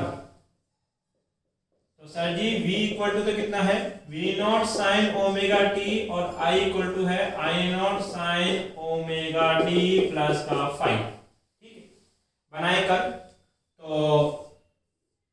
V equal to V0 sine omega T, तो ये तो सीधा सीधा बनेगा, कोई दिक्कत नहीं है, that is V0 minus V0। अब यहां देखो ओमेगा टी प्लस में क्या है, फाई है। फाई है तो बस थोड़ा पहले से स्टार्ट कर दो, बनेगा साइन का ही। ये हो गया प्लस फाई। अब ये बन गया I equal to I0 sine omega T plus phi का कर्व है। ये है I0, ये हो गया माइनस के I0 आपके पास। कर्व के क्या बाद क्या बनाएंगे बेटा, कंप्लीट फेजर। ठीक है, कंप्लीट फेजर के लिए वोल्टेज की equation V equal to V0 sine omega T, current की equation I0 sine omega T plus phi, voltage drop in resistance VR equal to क्या होता है सर, IR। I हमें पता है कितनी आई थी, I0 sine omega T plus phi multiply में R। VC इक्वल टू क्या है, IXC, और I की वैल्यू है I0 sine omega T plus phi multiply में क्या, XC आपके पास। कंप्लीट फेजर, चलो मैं यही बना देता हूँ, थोड़ा छोटा बनेगा, एडजस्ट कर लेना। सर जी प्लस फाई XC, ये वाला बड़ा चाहिए पोर्शन। ठीक है, ये X, ये y। सबसे पहले v नॉट क्या डिसाइड करेगा, लेंथ बड़ी होनी चाहिए। साइन का कर्व नहीं बनता क्योंकि लीनियर ग्राफ बनते हैं। ओमेगा टी के साथ रिलेशनशिप कैसा है, डायरेक्टली प्रोपोर्शनल, और ये ग्राफ v नॉट आ गया। एंगल कैसे है सर, क्लॉकवाइज, क्योंकि ओमेगा टी कैसा है, पॉजिटिव। अब नेक्स्ट हम देखो i इक्वल टू कितना, आई नॉट क्या बनाना है, छोटा। साइन का ड्रॉ होगा नहीं, ओमेगा टी प्लस फाइव, मैंने कहा था फाइव एंगल कितना लेना है, 10 डिग्री, तो ओमेगा टी से 10 डिग्री ऊपर जाना है। सर जी यहाँ जाएंगे, ये हो जाएगा आई नॉट और ये प्लस फाइव है, इसलिए एंटी क्लॉकवाइज। अब वी आर और वी सी के लिए क्या बोला था मैंने कि केवल करंट की डायरेक्शन देखनी है। देखो आई नॉट पता है क्या, यस, तो उसी में थोड़ा सा आगे कौन होगा, वी आर। आई नॉट पता है क्या, यस, तो जो वी सी होता है वो आई नॉट से 90 डिग्री पीछे होता है। तो सर जी ये रहा आई नॉट, इससे 90 डिग्री पीछे, यहाँ आ जाओ, ये कौन हो जाएगा, वी सी, पीछे आना है। डायरेक्शन कैसे बताओगे, क्लॉकवाइज आपके पास। अब देखो आपने वेक्टर सम किसका किया था, वी आर और वी सी मिलकर क्या बनाते हैं, वी नॉट। तो वी आर को जोड़ दो वी नॉट से, वी नॉट को जोड़ दो वी सी से, ये इसका क्या बन गया बेटा, कंप्लीट फेजर। देखो लेक्चर थोड़ा बड़ा जरूर है, बट इसमें फेजर को अगर आप टुकड़ों में पढ़ते हैं ना तो शायद आपको पता भी लगता है कि फेजर क्या था, क्या बना और क्या निकल गया आपके पास। इसलिए मैंने इसको सिंगल वन वीडियो में बनाने की कोशिश करी है। अभी फेजर पूरा नहीं हुआ, अभी हमने केवल आर एल के कॉम्बिनेशन पढ़े, आर सी के कॉम्बिनेशन पढ़े। अगला जो लेक्चर आएगा उसमें आर एल सी तीनों के कॉम्बिनेशन होंगे, उस कॉम्बिनेशन के टोटल 3 केस बनेंगे आपके पास, तो वहां पे और इम्प्लीमेशन आएगा फेजर का आपके पास। तो ये लेक्चर आप ध्यान से पढ़ें, इसमें कोई डाउट रहता है तो आप मेरे से कमेंट बॉक्स में पूछ सकते हैं। बाकी आप वीडियो को अपने फ्रेंड सर्कल में शेयर करें, वीडियो पसंद आता है वीडियो को लाइक करें बेटा।